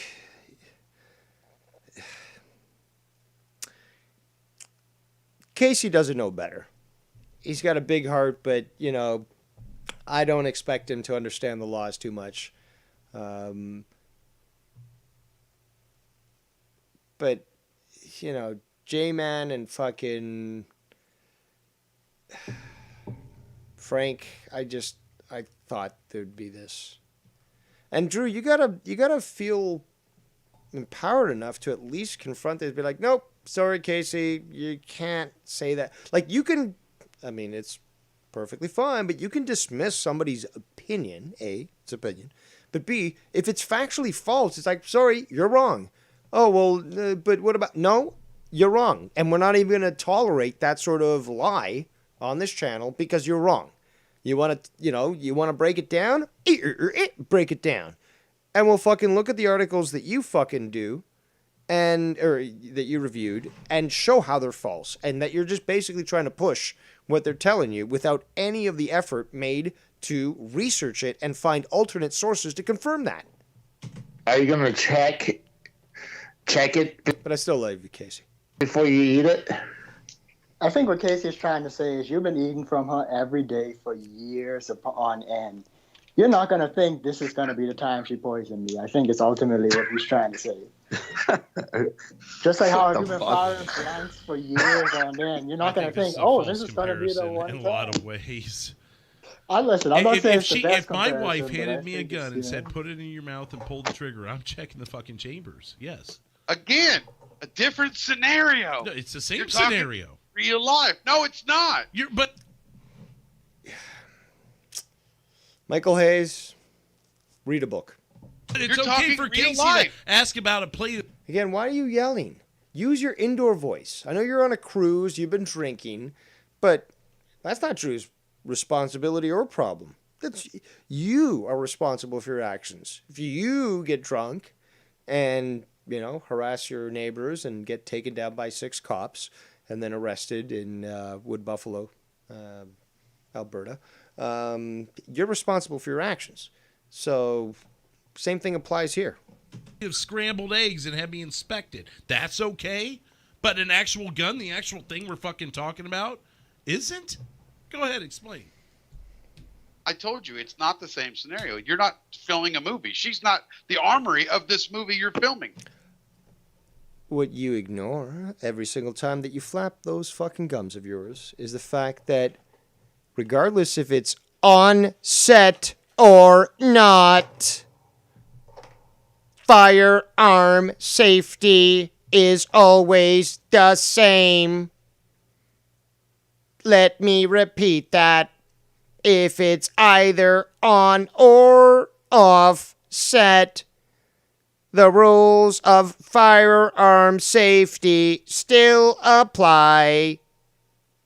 That means you always consider a firearm loaded, and you always point it in a direction that isn't towards a living being, and you always check the chamber as well as the magazine to ensure you understand its loaded state.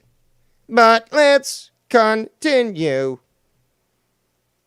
So then Casey's point is obsolete also. Saying it's cold, of course you should check it because your wife doesn't do that shit. So Casey's point is obsolete also then, right? I think his point is based on expectation. That's right. That's what his point is. You were talking about. Hey, Alex. Looks like that mega tsunami might be coming your way. Which means, Drew, you're going to have to be looking out for a new co-host. Complacency earlier. Isn't it?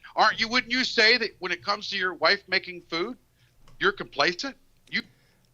Spurious. Fallacious.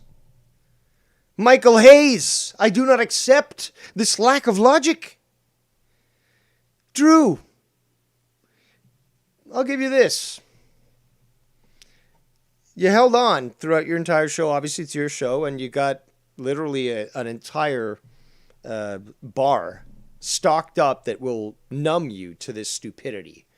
But you were operating on a fairly normal manner, so it means that you didn't consume too much, but holy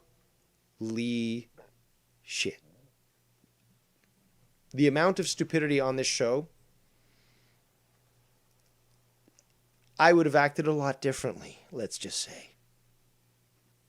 You know it's going to be good. You know it's not going to kill you, right? You're complacent.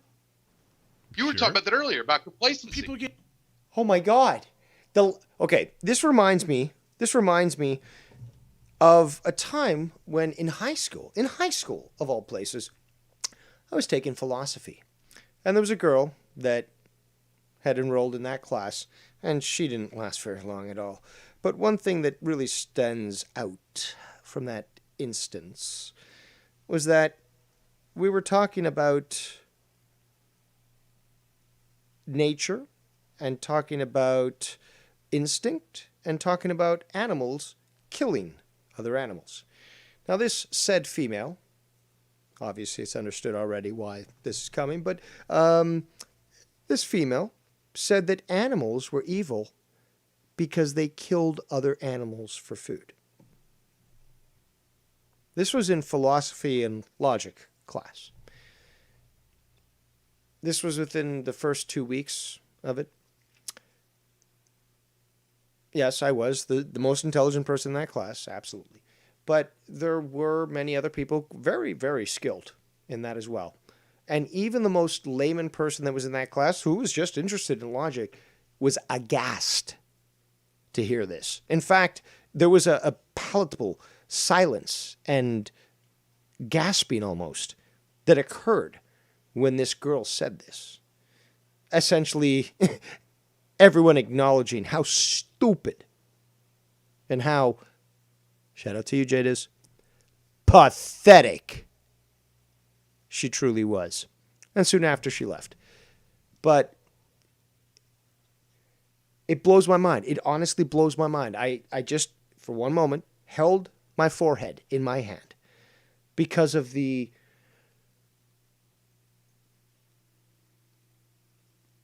I can't find the words. But the disappointment, that would be the best word. The disappointment that I have. Can't call myself we anymore. I'm not an emperor. But that I have. When it comes to the fact that this is the information age. Information, you can access this over the internet. You can ask fucking Siri or Google or whatever something and learn. You could just jump on a Wikipedia and just start learning and just research and learn stuff and learn all these different things. There's no fucking excuse. There is no fucking excuse for ignorance in today's age. And yet when someone shits on you because you have an opinion that is actually well thought out, but also well researched, the only proper way to respond to that is with hellfire. Get complacent in all scenarios of life, but when you're talking about the safety of another person or yourself, you go to a certain level. Now, if I choose to take a plate of food from my wife and eat it and trust that it's not poison, then yes, I guess that is complacency, but that's a known risk I'm taking. But you should be responsible for eating it. You didn't check it. Wow, listen. Do you guys understand now why? And that's the thing, though. God damn it, I gotta stop saying that shit. Yeah, now I'm taking my time to try to figure out what I'm gonna say. Let me rewind. Focus. That is complacency, but that's a known risk I'm taking. Okay, what I was gonna say was that these same sorts of arguments, okay, not just the style of the argument, but the exact same argument, have already been utilized now multiple times by all these individuals against Drew. So the same example gets used maybe 3-4 times. The same sort of argument, okay, very similar, but not necessarily one specific topic. It might be another one. Gets used again. And over and over and over. And there's no new points. There's no, okay, well, I'm going to build on my previous argument with an additional piece of information that sort of verifies what came before and sort of confirms what's going to come, in the future. And then here's another article that's even after that or another point. And then it just proves the previous 2 points. That's how logic and scientific inquiry works. And the fact that I'm having to explain this, first of all, is very disturbing because why the fuck am I not employed by a fucking university? Well, probably because they're all run by fucking Marxists, and my mortal enemies. So they would never fucking hire me. But I mean, imagine Dave Rose University. At least imagine something where I could provide you the ability to expose yourself to a topic without the fucking weight of all this stupid socially imposed bullshit. At least there'd be the opportunity for proper debate. But let's continue. But you should be responsible for eating it. You didn't check it. Wow. You know what? I think it's time for this topic to wrap up because you guys have been losing to me for 2 hours and we haven't lost. No, you've lost to us all. Listen, 12-step, you ain't got no stance. Now you're getting desperate and trying to use them. Shout out to Drew for actually taking a stance here and giving a nice little uppercut to their really pathetic arguments. Motions. I'm not buying this. What the fuck? Just take the L, guys. No. I will say this. Look, I'll be honest, and I'm not one to toot our own horns, but this is probably the most fun I've had in a 2-hour bit. I mean, we spent 2 hours on this. You realize that, right? And now, oh, so you're sadistic, eh? You like to get beat on.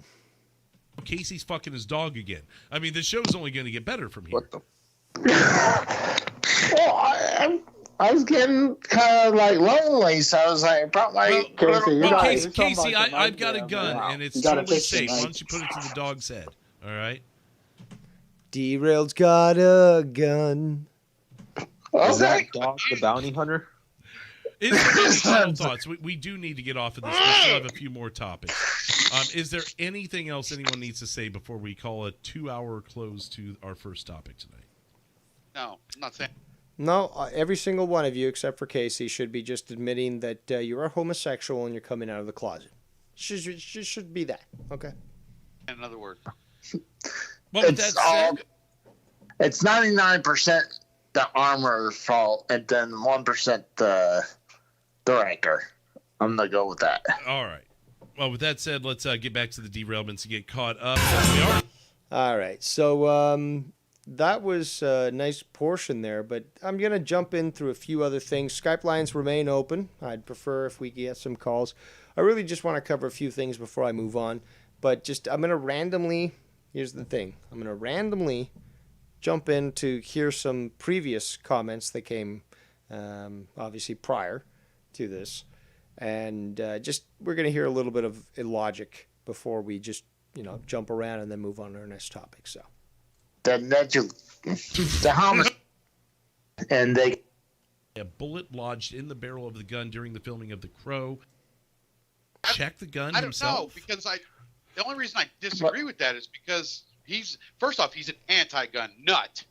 So he's definitely not one that probably shoots a firearm on his side. Yeah, some of his previous tweets are hilarious. Like, I would hate to be the kind of person that has to live with an accidental death on my hands. Now look at you, buddy. Yeah. Same thing is, when you're talking about a movie set, the actors are just handed the weapon, and like Frank said, they're told whether it's a cold gun or a hot, have you. He was told it was a cold gun. What's he going to do? You can't hold him responsible for this. It's not his responsibility to verify that.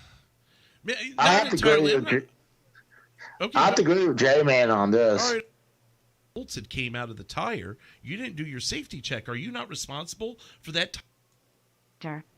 When should he? Being someone back by the primer might be different too, but I'm not 100%. 9 mil.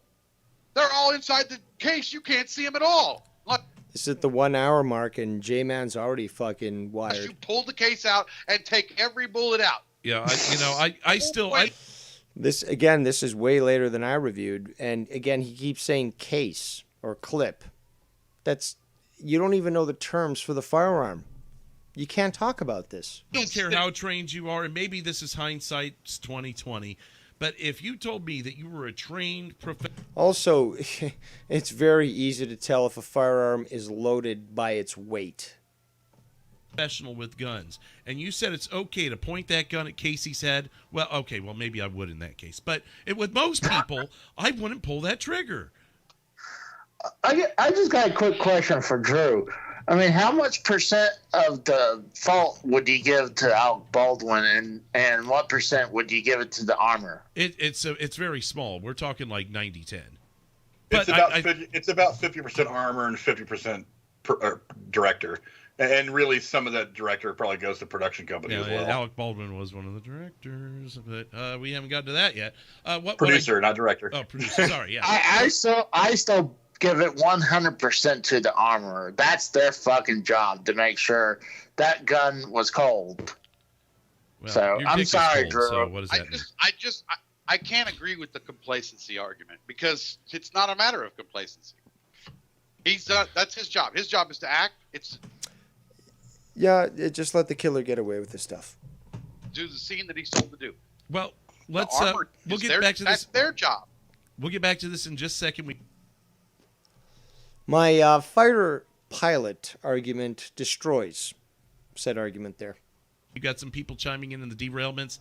They have some things to say. It looked, and I believe these how the anyone involved in the error and never shoot a gun without checking basic gun safety, says Mecca Sandvich. Cheers, Mecca. Comments from those on the call. Producer is kind of an honorary title. But you check your gun for safety when you're randomly shooting a gun in a uncontrolled environment where you have no idea whose gun this is, or if it's even your own gun and all other stuff. If you're bullshit again, coming from a guy who's never even picked up one. You're getting prop gun from someone which is supposed to have blanks. I think checking it is not exactly necessary. Calling somebody a producer of a film is the same as calling somebody like Drew calling me the producer of this show. Nope. Literally. Nope. It's less than that. Nope. Yeah. Now, people who don't producer is an honorary title in Hollywood. You know how many? Nope. You know how many production credits, Steven? There's what's called an elevated level of care, especially when you sign up to become a producer, and you are on the hook for certain things. All right, we've got It's Bullseye, so give us what you got. I'm not really knowledgeable on guns since I don't have one myself, but Baldwin is the producer, which means he's responsible for the management and the products that he brings in. Therefore, wouldn't he be responsible for bringing in a real gun? Well, in the end, he shares liability. It's part of the contract. He is responsible for certain things. He has to overlook things as a producer, and as such, he shares liability. That's just how it works. Yeah, so people aren't aware. So he's definitely at fault. So I don't understand the defense. Well, really, because people don't know the law and they want to defend, and it's so obvious is that throughout this entire call, these people are trying to defend a Hollywood star, and they don't want to accept the fact that these people have certain responsibilities. That just because they're an actor doesn't mean that they can wipe their hands of any responsibility from what they do. It's a cult of personality when it comes to actors, and these people are fucking full of it. Yeah. So I don't know how to explain that, defending an actor, but again, he's the one that produces everything, which means he's also responsible for the material coming in, including the live weapon, mind you. So he's obviously responsible. So the defense is unnecessary.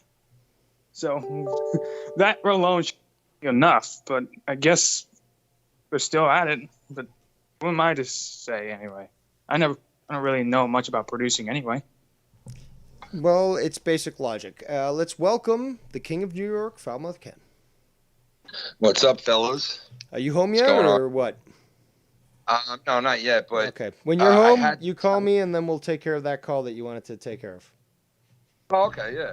I just wanted to chime in real quick, and just put 2 cents in here and just say that, number one, fucking Alec Baldwin is a major piece of shit. Okay, first of all, he's a me, doesn't give a fuck, doesn't help out the community where he grew up, doesn't give a fuck about anything but himself. He's a real smug cunt in reality, right? He called his daughter a pig. Remember that? Yeah, we've all seen this throughout the years of the many incidences that he had and all this shit.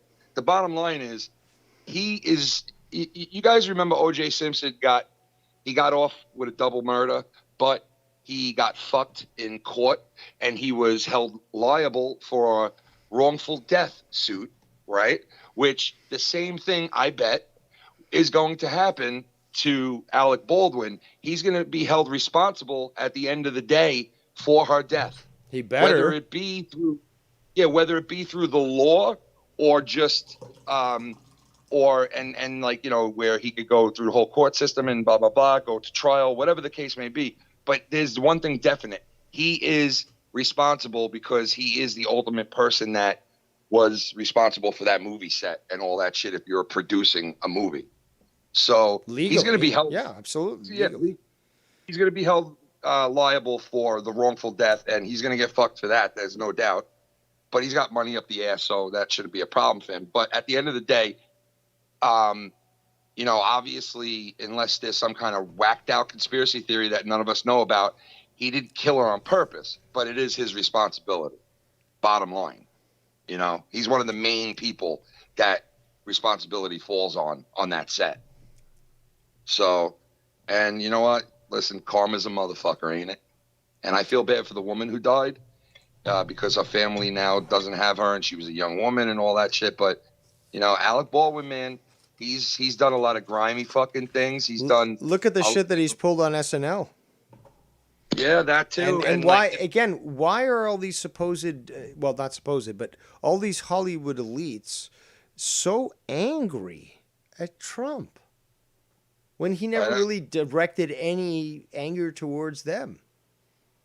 Is because he used to mingle with that whole scene. He used to come in and out of that scene. He didn't like it, but he had to mingle with it for his TV show and all that shit. And you know what? He didn't cow down to these assholes, and he didn't fucking, give them money and praise them. And I'll go so far as to say that he knows what they've been up to. And these Hollywood elites, they have certain tastes that we normal people consider abhorrent, evil, in fact. Yeah. And yet, Trump starts to expose this stuff, have all these pedophiles arrested, and what happens? All these Hollywood stars specifically, and strangely enough, start to attack him. Coincidence? I think not. Yeah, but also very left-leaning. You don't hear a fucking word about two things. One, you don't hear a word about Biden and the actors, all actresses, and all those people holding him responsible for what's going on in this country right now. You don't hear a peep. But if it was Trump in office, you'd be fucking seeing.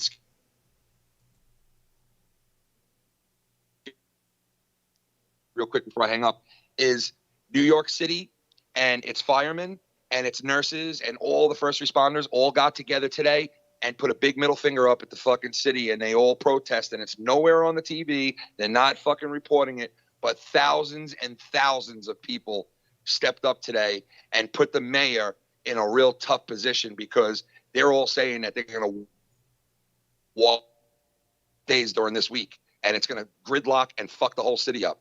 So it looks like something's coming to a head here, and a lot of people just recently stepped up. So I was very happy to fucking see that, but they're not reporting it anywhere.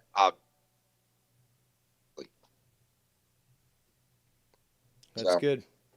About time they fought back. Absolutely. But anyway, yeah, I just wanted to tell you that. Appreciate it. All right, peace. Yeah, can contact me when you're home. Yeah, I'll be going to. Alrighty. So, if anyone else wants to call in and talk about this topic, we'll go for a little while longer. Ken and I have to have a discussion on Skype once he gets home. God damn it, Dave. And discuss the options for the belt. So soon enough, you'll see me on camera with the first Falmouth Nation Championship. And there is a show actually coming up fairly soon around me that maybe I'll be able to attend. I don't know about the whole pass, the jam pass. Maybe I can get in, but I want to be able to do what I was telling Ken, which was to somehow work with the different wrestling associations in Ontario, the independent ones, and see if there could be some sort of involvement of that title. So that could be a very cool thing. And from what I heard, compared to what happened on Joe Cronin's show, I think it was Monetize This, where Gargut supposedly set the thing on fire. It would be definitively better than that. But regardless, that should be good. So once, Ken contacts me later tonight, we'll go through that. We're getting pounded by fucking rain here. And we may get some thunderstorms tomorrow. That should be kind of cool. Goon says in the chat, this is pretty simple, Dave. Baldwin is liable because of his high level of responsibilities on set. When you're the boss, all actions, good or bad, fall on your hands. Absolutely. The buck stops with him. And so I believe he's also been directing, but as a producer, there are liabilities that fall upon you. That's, again, the whole reason why studios get insurance. But there are responsibilities that followed him that require him to ensure that his set is safe and that certain rules are being adhered to and so forth. And, well, it appears that some people were fired from the set and they hired people that were unskilled in the roles to fill those roles. And you had staff walking off set because it was just so dangerous, and you had people that were just really, just failing at their jobs, that there was problems prior to this. Ken in the chat says, we got a huge storm headed to New York tonight. Probably will lose power. That's unfortunate. Hopefully it will be after our call. Ken says, Chad, yeah, his family lives out on the island as well as family members, and his cousin actually interacted with, I think, a couple of them. He said, same thing, total smug assholes. Oh, he's talking about the Baldwins, apparently.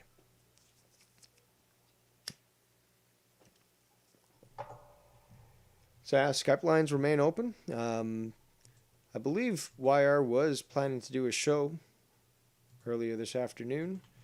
Or at least, I think it was 6:30 or something, but I can't seem to find it. I don't know if he's still planning on going live. I was really just going live to, just talk about shit. It's ready. Not much else to do or that I could do. And, just in expectation of YR's show. Was I going to plan to go over him? And by that point, anyways, I would have been supposedly getting a call from Ken once he's off work so that we can go through the spelt stuff.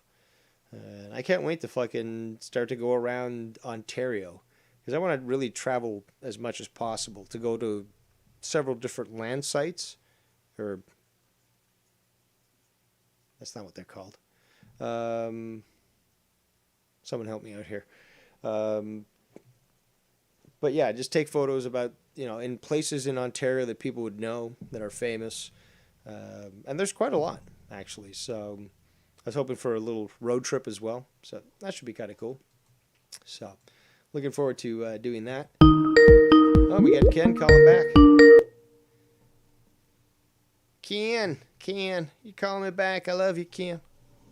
Dave, I had to ask you. If you was to recommend, right, because I know this person who he does work on the internet and he moves around quite a bit, and he had a big move like 4 years ago to like New Orleans area, and right now every like 4 or 5 years he has to move because of his job. So basically he tells me he's got to move to Canada, right? Okay. And he was bullshit with me on Facebook the other day, and he's like, yo, you know any Canadians? And I'm like, yeah, dude, I know a lot of them. And he's like, how the fuck do you know Canadians? Through hockey? And I was like, no, on the internet.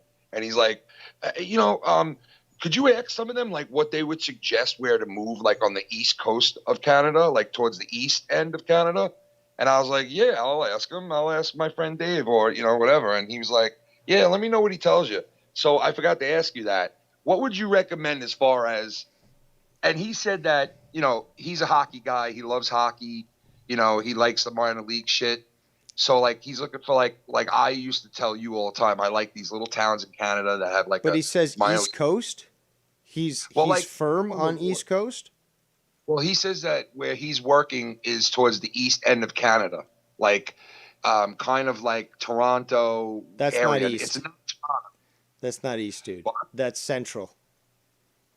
Is it? I don't know. It's I don't know. like the east would be like, that's the thing though. I don't know where this guy is coming from, because even if you were, say, from Long Island or even Maine, that doesn't compare to the weather you're going to have in Nova Scotia, Newfoundland, New Brunswick. Okay, because those Atlantic storms in the north are fucking hard. Yeah.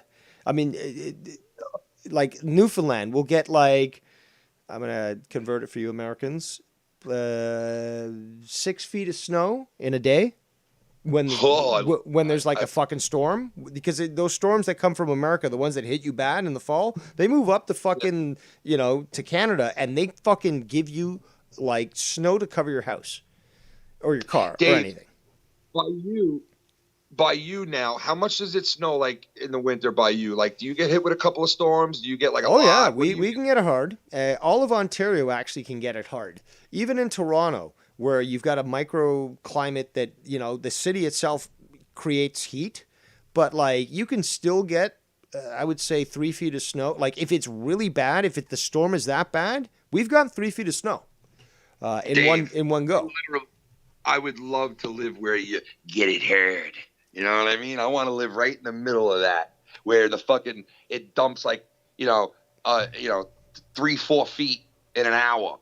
Like I love that shit. There's a few places, actually there's several places throughout Ontario that can happen to. There's a place like, okay, so southwestern Ontario, from say, Windsor, right? Which is right next to Detroit, all the way to say Hamilton, which is close to Niagara Falls, I guess. Okay, that whole region, it's fucked up because it's the southern place of Ontario, but you can get fucking snowstorms where you get at least 3 feet of snow in one go. Holy shit, I love that, dude. And he liked the snow too. That's why he was like, I'm not afraid of snow. I'm not afraid of any of that shit. So he's going to be there for like 5 years. If everything works out right. But what province though?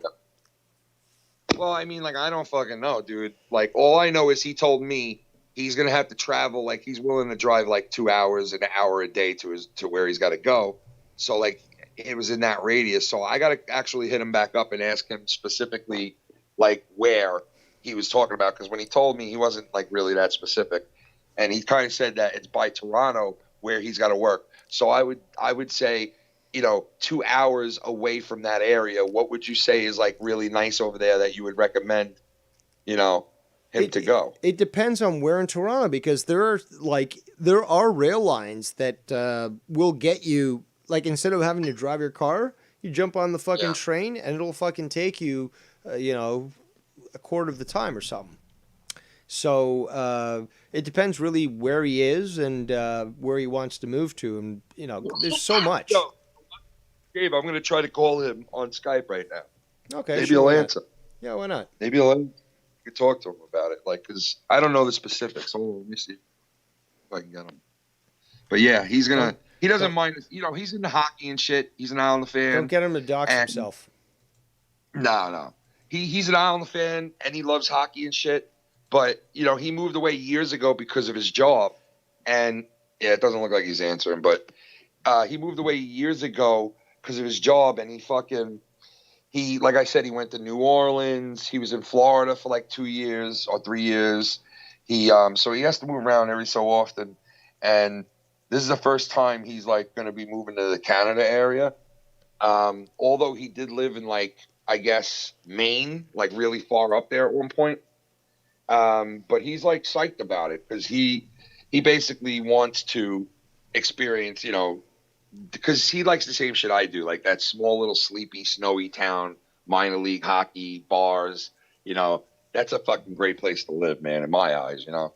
It's just got everything I would love. Ontario, I love Ontario, especially since even in the smaller towns, you do have these little rinks and stuff like community centers, and you can either get a shimmy game on or, you know, there's leagues.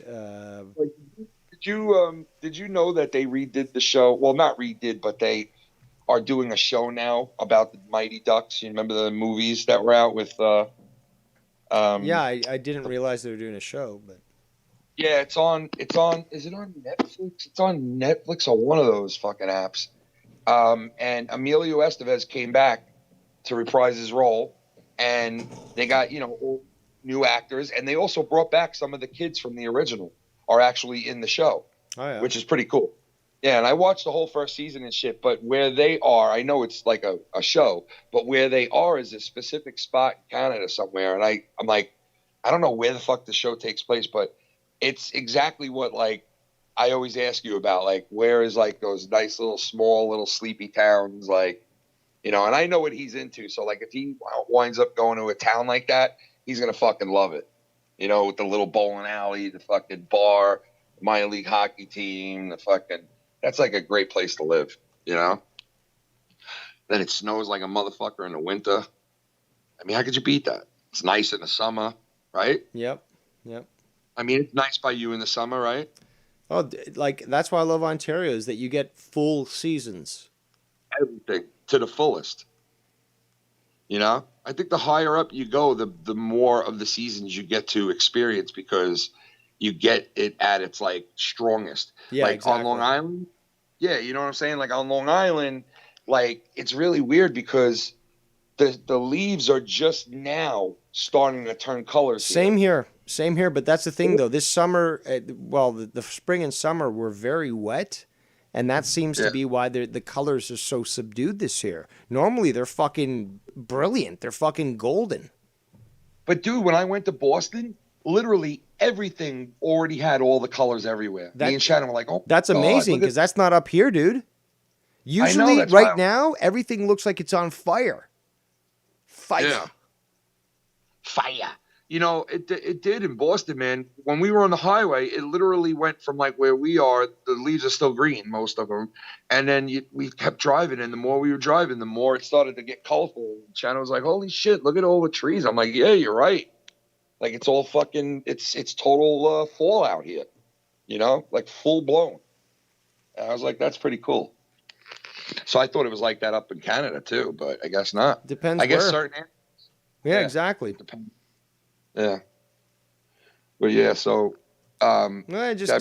just let me know what your friend says, and I can, you know, advise him what places are good, affordable. Yeah. You know, because there is transportation in Ontario. It's not the best, but there are ways to like sublimate the cost of you know, a lot of travel. I think he researched all that and all that shit. And he's like, you know, he's obviously researching shit. But he told me, he was like, it's better to get like the natives' suggestion, you know? And I'm like, yeah, no, I get what you're saying. Cause it's like the tour group guy or girl that was with us in the Salem thing in the morning. She basically told me and Mike Filthy to go into that back area of Salem at the end of the night, that you guys will really love it. It's like a spooky walk, and you don't pay a cent because it's, you know, you're just walking into the neighborhood. And, you know, that was from a local. And she told us, you know, nobody really knows about that. So you guys will be all over there by yourself because not a lot of people know to walk down that way. They just stay over here in this part of Salem. And she was right, man, you know, because she was a native. She knew, like, go down that area and you will get a thrill. And we did, man, because all those fucking little houses, like these little huts, and it looked like Halloween Town, bro. I mean, it was pretty cool. You know, the woods were right next to us, and then these little houses were there, and it looked like nobody lived in them. It was fucking weird, bro, but they were all set up for Halloween too. And I don't know if like the local town people do that or some shit, because you know, the whole fucking town is decorated basically. You know? That's awesome. I just found it weird because it looked like nobody lived in those houses, and I still don't know. You know, because I was interested in knowing, like, who the fuck owns these? Yeah, it sounds good though. Yeah, I would love to fucking move somewhere like that, bro. I was looking up Christmas towns the other day, and I found so many cool. Huh? No, I can see your motivation, man. Like, I don't care what anybody says. I couldn't give a fuck if it was Christmas 24 hours a day. Like, I could deal with it. Like, I love Christmas, and I love having my family around me for Christmas, right? And I was like always thinking about doing something different for Christmas, because you get into these traditions and you do you do the same thing so many years in a row, which I do like having tradition, but sometimes I like to break from tradition every once in a while and just do something and experience something different, you know? And I was talking to Shannon and told her I want to research like Christmas towns, and we don't have to do it this year, but like maybe next year we can book my family, my sister's family, her sister's family, and like all of us get our own like house in Christmas town and stay there for like the week of Christmas to New Year's. And, you know, it's probably a lot of money. I didn't look that up, but these towns are so cool, bro. Like some of them, if you rent a whole house, it's like you live in a neighborhood there. Like it's like play pretend, you know, it's kind of like that show that was on HBO, Westworld, where it's like, they're not robots, but everybody's actors and they're all out moving around. Like Santa Claus lives all the way up the block. It's, you know, where his elves are, and it's fucking cool shit, man. You know, it's really cool. For a kid, it's got to be like the coolest thing in the world, because you could spend Christmas morning there, you know what I mean, and Christmas Eve there, and wake up the next day and have Christmas in the house you're in. And, you know, it's pretty fucking cool. And they say they do something with Santa Claus at the, you know, late at night. He walks through like the area for the kids that are there, because it's all families, you know. That's cool, man. Yeah. Like, I'd go there with all my friends and just fucking like get high. There's a Christmas village here in Ontario, and I remember going there as a kid. Strangely enough, there was also a haunted castle at the same location. But yeah, I just remember that, you know, there was like the deer going around. You know, you had the Christmas pavilions and shit. We got tubing there. If it snows, like you can go tubing on the mountain, and you know, and skiing and all that shit there. And they have like what was the other thing I saw? It was like some kind of you could take like rides on the back of like a horse and buggy or whatever, or like exactly a sled. A sled, exactly. Yeah. One horse. Yeah, and it's probably a ton of money, because I could see people enjoying themselves doing that with their family. It's got to be a lot of money.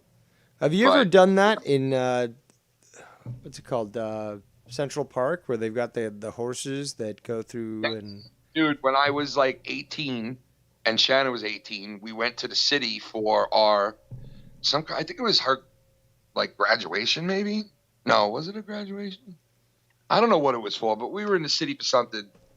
It was an anniversary. Maybe it was our anniversary, like of us going out for like 4 or 5 years at that point. We went to the city and we went to a restaurant that was right over there by Central Park that closed down now. It had a very popular name. I forgot the name of it. It was actually in Ghostbusters. When Rick Moranis goes to that restaurant. Yeah, that was it? Yeah, that's the restaurant. That's the restaurant. I think it's like the Waldorf Astoria or some shit it's called. Okay. Or it was called. So classy. And they got rid of it. Yeah, so like, you know, every New Yorker winds up eating there at one time in their life or another. You know, so like every New Yorker I know that I speak to, everybody's eaten at that place at least once or twice in their life, right? So me and Shannon, when we were looking up places to go, I guess we like booked it and we went there. And it was a lot of money, but afterwards we went on I guess it was like a 2-horse sled with this guy in the front, and he drove us through Central Park because it snowed out and it was snow everywhere.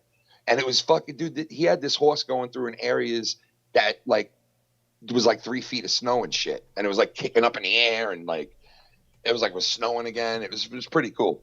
You know, Central Park is gorgeous. You wouldn't think it's in the middle of a city. We have something really similar to that here in Canada, but it's called High Park.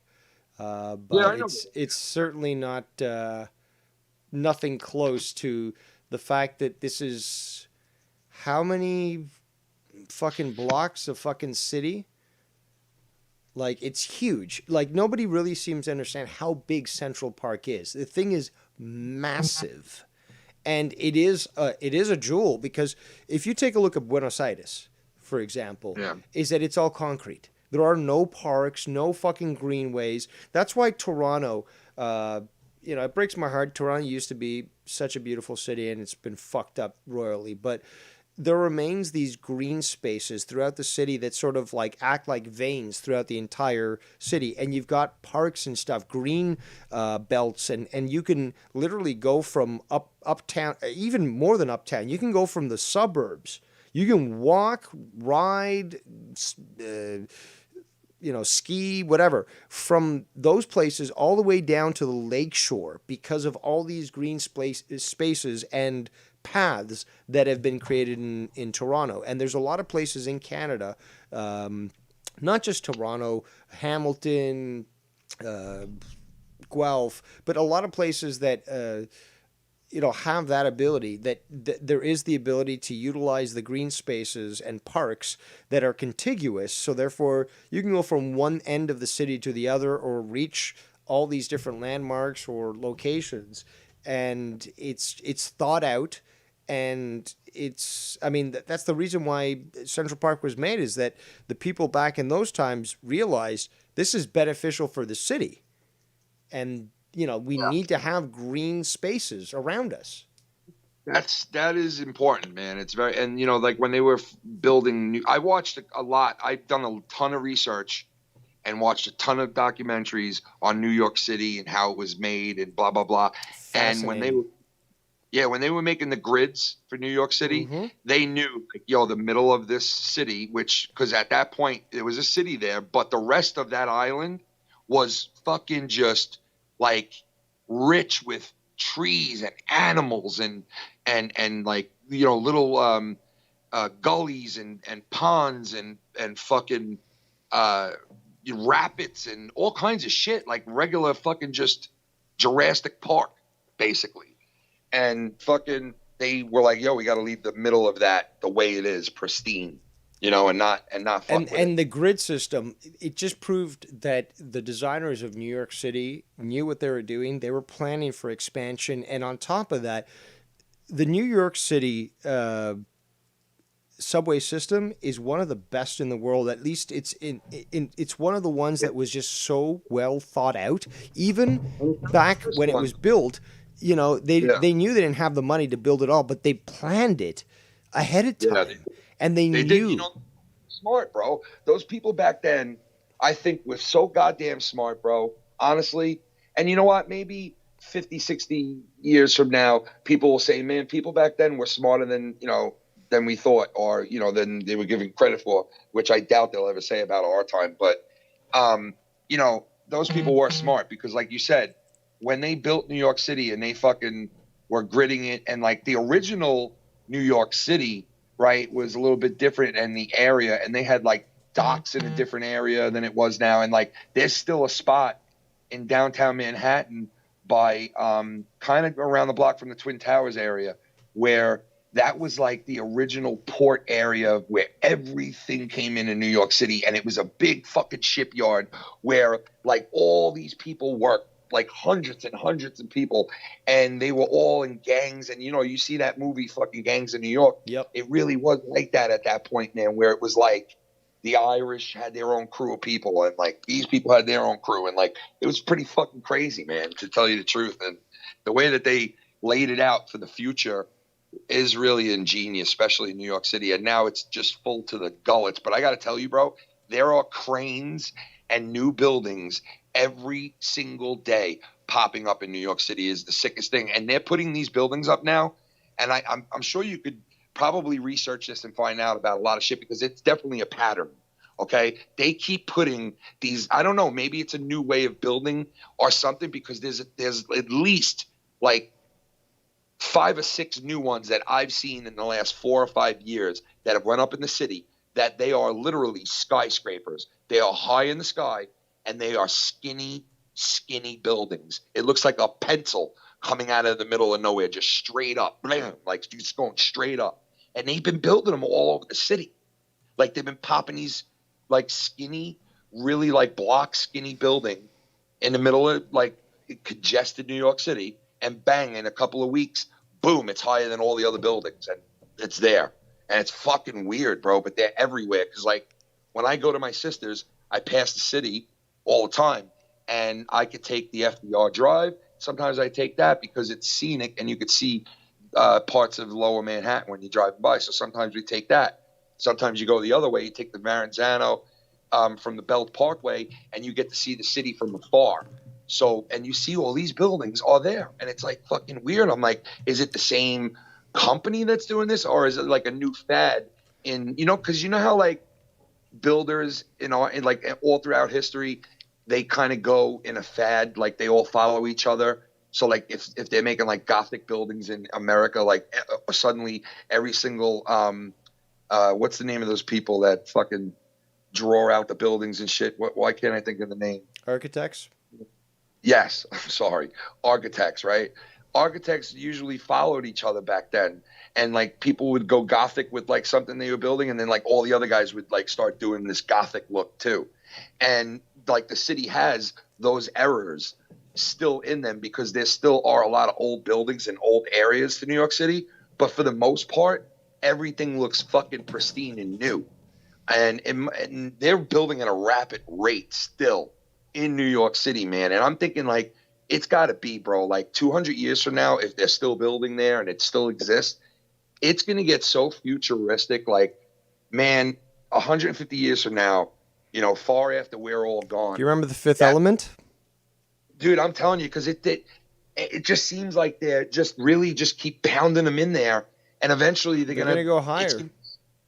Yeah, that's the only thing they can do, you know, is just go higher. Dude, it's you know? Totally fucking Fifth Element. You're going to have these super-sized skyscrapers. You're going to have different levels for different classes. You're going to have like floating like restaurants and cars that come to your fucking window and shit. And they'll start if we survive that long. You know, in some of the cities, they put like those bridges that'll connect 2 tall buildings that are next to each other. Like that, they're going to start doing that pretty soon too. Well, they were talking about doing that in the 50s. They were talking about actually having freeways through buildings in the 50s. Yep, you're right, because they were showing that in the World's Fair back then, as like futuristic buildings will all have like bridges and tunnels, you know, connecting each other. You know, that's what they thought the future was going to look like. Yo, I just wanted to say in the chat, Bam said, fuck the snow. And I do know what he means, because, and I see how you reacted to the snow thing too, because it's like, yeah, all right. A lot of people love the snow, right? Love the snow, but you don't love it so much when it's fucking 4:30 in the morning and you have to dig your car out to go to fucking work. And let me tell you, the driveway that I have, Dave, if it snows a foot, I never had a snowblower. I've always used shovels, right? And like I literally have to, if I had to be at work at 6 in the morning and there's like a foot of snow on the ground, I got to get up. Well, if you get that job, you're going to need the fucking snowblower, because any influence on your heart's going to make you have a heart attack right there, dude. Well, I'll tell you, I've always done it by hand. So it's like, why would I stop now? But Shannon bought one for me anyway for my birthday. That's so nice of her. Yeah, is she gonna get up early and do it? She does. Yeah, she does it. No, that's yeah, because like a foot of snow, and dude, I'm gonna have to deal with that too this year as well. I've dealt with it in the past, and you got a clear path. You got to make sure. Like the other problem is that like I don't know if you guys have to deal with this, but you've got the automated garbage machines or whatever, and they need to like you need to put the container on the street, but it's got to be a certain distance from the road, and blah blah blah, and blah blah blah, and and you got to get that shit out there. They don't have that by me, bro. They don't have like those vehicles that'll come and be able to scoop up. And I've seen still those. Old school for you guys then. They have so many fucking cool inventions that they don't bother to use where I live, bro. I'm telling you. The people here that are in charge of shit like that to make your life easier and better, they don't care about. They don't care about cost efficiency, like where they would say, okay, if we switch over to this and we start doing this, it's going to save our town and make the town better, make the school districts better, make, everything better. They don't do it. They just don't do it. And I was into the whole politics out here, right? And I stopped. And the reason I stopped was because none of the politics I was fucking with, which I knew a lot of them, were doing it for the people. A bunch of mooks. There was only one guy during my whole time dealing with all of those politicians. And let me tell you, I went up as high as, you probably don't know this name, but Trump, when he got into office, he told this guy, you're going to be an ambassador because, all the ambassador jobs that he gave away were cush spots, right? So he's going to hook his friends up with that, right? So this guy was a really good friend of Trump in the Republican Party his whole life, was a big shot, ran all of Long Island, this guy, right? Ran the whole Long Island behind the scenes because he wasn't voted into any office or anything like that. He just was a politician he knew people in Washington and knew Donald Trump before he was even president. So when Donald took over, this guy shot up even higher and he named him, and guess where he made him an ambassador? All right, this is like the cushiest spot ever. He made him an ambassador at some kind of the American, those islands that like America or England have like rule over. I forgot the name of them. American Samoa? No, it's not the Samoa, but it's like parts of these islands. I guess it's by maybe, I'm not sure where, it may be Hawaii or something, but it's American islands like that are like, I guess under American law or some shit, okay. I guess. And they're probably a territory. They're tourist attractions not tourist attractions, but they're vacation spots like for Americans and, a lot of people go there. And he fucking appointed him to one of those islands as an ambassador. And basically people were saying like, man, like that is the most cushiest thing of all time right there. Cause you're basically taking a 4-year vacation. Where you're like basically treated like a king. And the guy, his name was Mondello. And that's how high up I got. Like, that's not like really high up, but that's like high enough to where I knew that guy and I would do stuff for that guy. And it would, it was like playing the whole game. But let me tell you, that guy was the only guy. And that's my point in this is that guy was the only guy that I knew that made sure that he hooked up his town and where he came from and where he was responsible for, because he made things so much better for people out here and took care of elderly people, World War II veterans and Vietnam guys, and took care of all these people that he didn't need to. And a lot of people respected him for that because he was really for the people. And no other politician after him that I met, and I met like 40 other ones that were all trying to be Mr. Big Shot, right? And all had money, and they were all lawyers, and they were all like sophisticated, think they know everything. All those people, not one of them gave a fuck about any one of us. And it was so evident. Your wife gets cancer, you go to a political event, and then the guy knows me for like 5 years, and he's walking by me, like, I opened the door for him, and he's walking by me, and he saw me for the first time, and he's like, hey, Ken. And I'm like, hey, how you doing? How's your family? How's everybody? He's like, very good, thank you. And he just walked by, and I'm like, doesn't he know that my wife just got fucking, cancer? And they were like, yeah, we told him. And I was like, wow, like he doesn't say a fucking word to me about it. So I thought, all right, maybe it was because we were at a political thing. Nope, never said a word to me the next like 3 times I saw him. And I was like, man, that's really weird that this guy wouldn't say a word like, sorry to hear about your wife, because he knew Shannon, right? And it was just and we had kids at the same time, me and this guy. And we would always talk about like how his kids were, how mine were, and his wife and my wife, and get into some really good conversations. And this guy wouldn't say anything about it. I was like, that is just weird shit.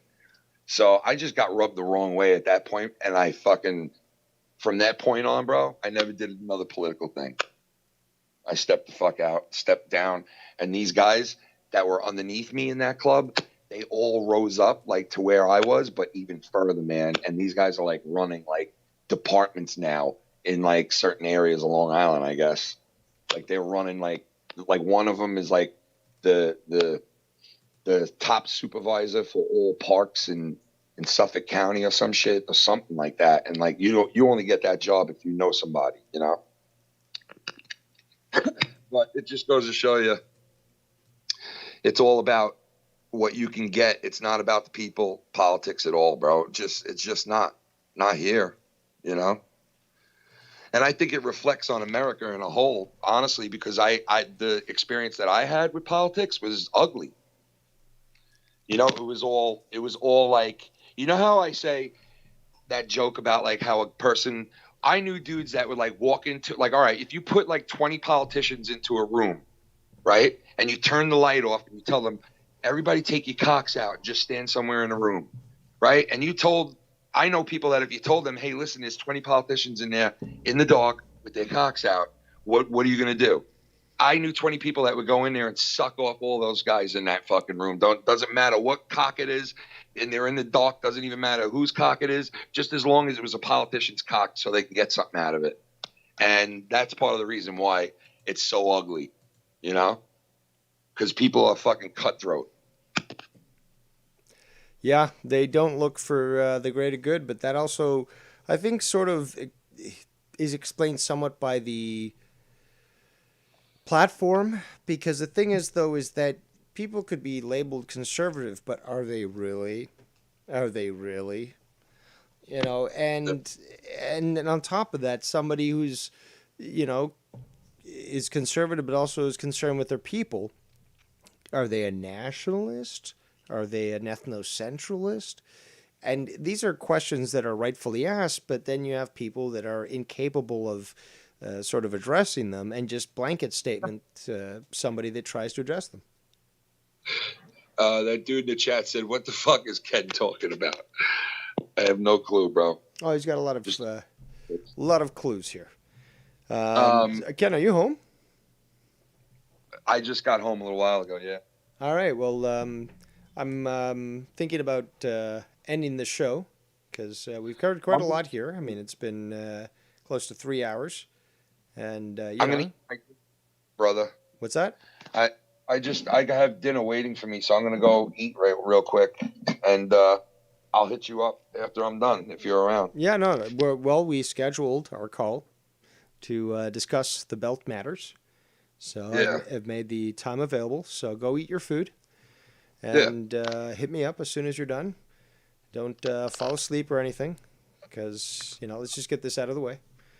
And it's not long. Yeah, it's just a couple of things. Yeah, exactly. But that's the thing. Let's not postpone this at all. Let's just get it out of the way because you said you wanted to get it done and the time today. We'll do. Yeah, I'll call you. Don't worry. I'll call you. All right. Mangia che ti fa bene. Che fa? All right. All right. I'll talk. But all right. There goes Falmouth Ken, King of New York. So, on that note, I guess I'm going to wrap it up. Not much else I'm going to be covering. You guys heard the fiasco that occurred on Drew's show. And can't blame you for siding with me. Shout out to Latino Heat, who's there in the chat. But hopefully, today's show maybe just, distracted you from your workday. Maybe provided some sort of entertainment. And, yeah, hopefully maybe you had some fun. I am Devious Dave Rose on this rainy Monday, bidding you a beautiful evening and pleasant tomorrow.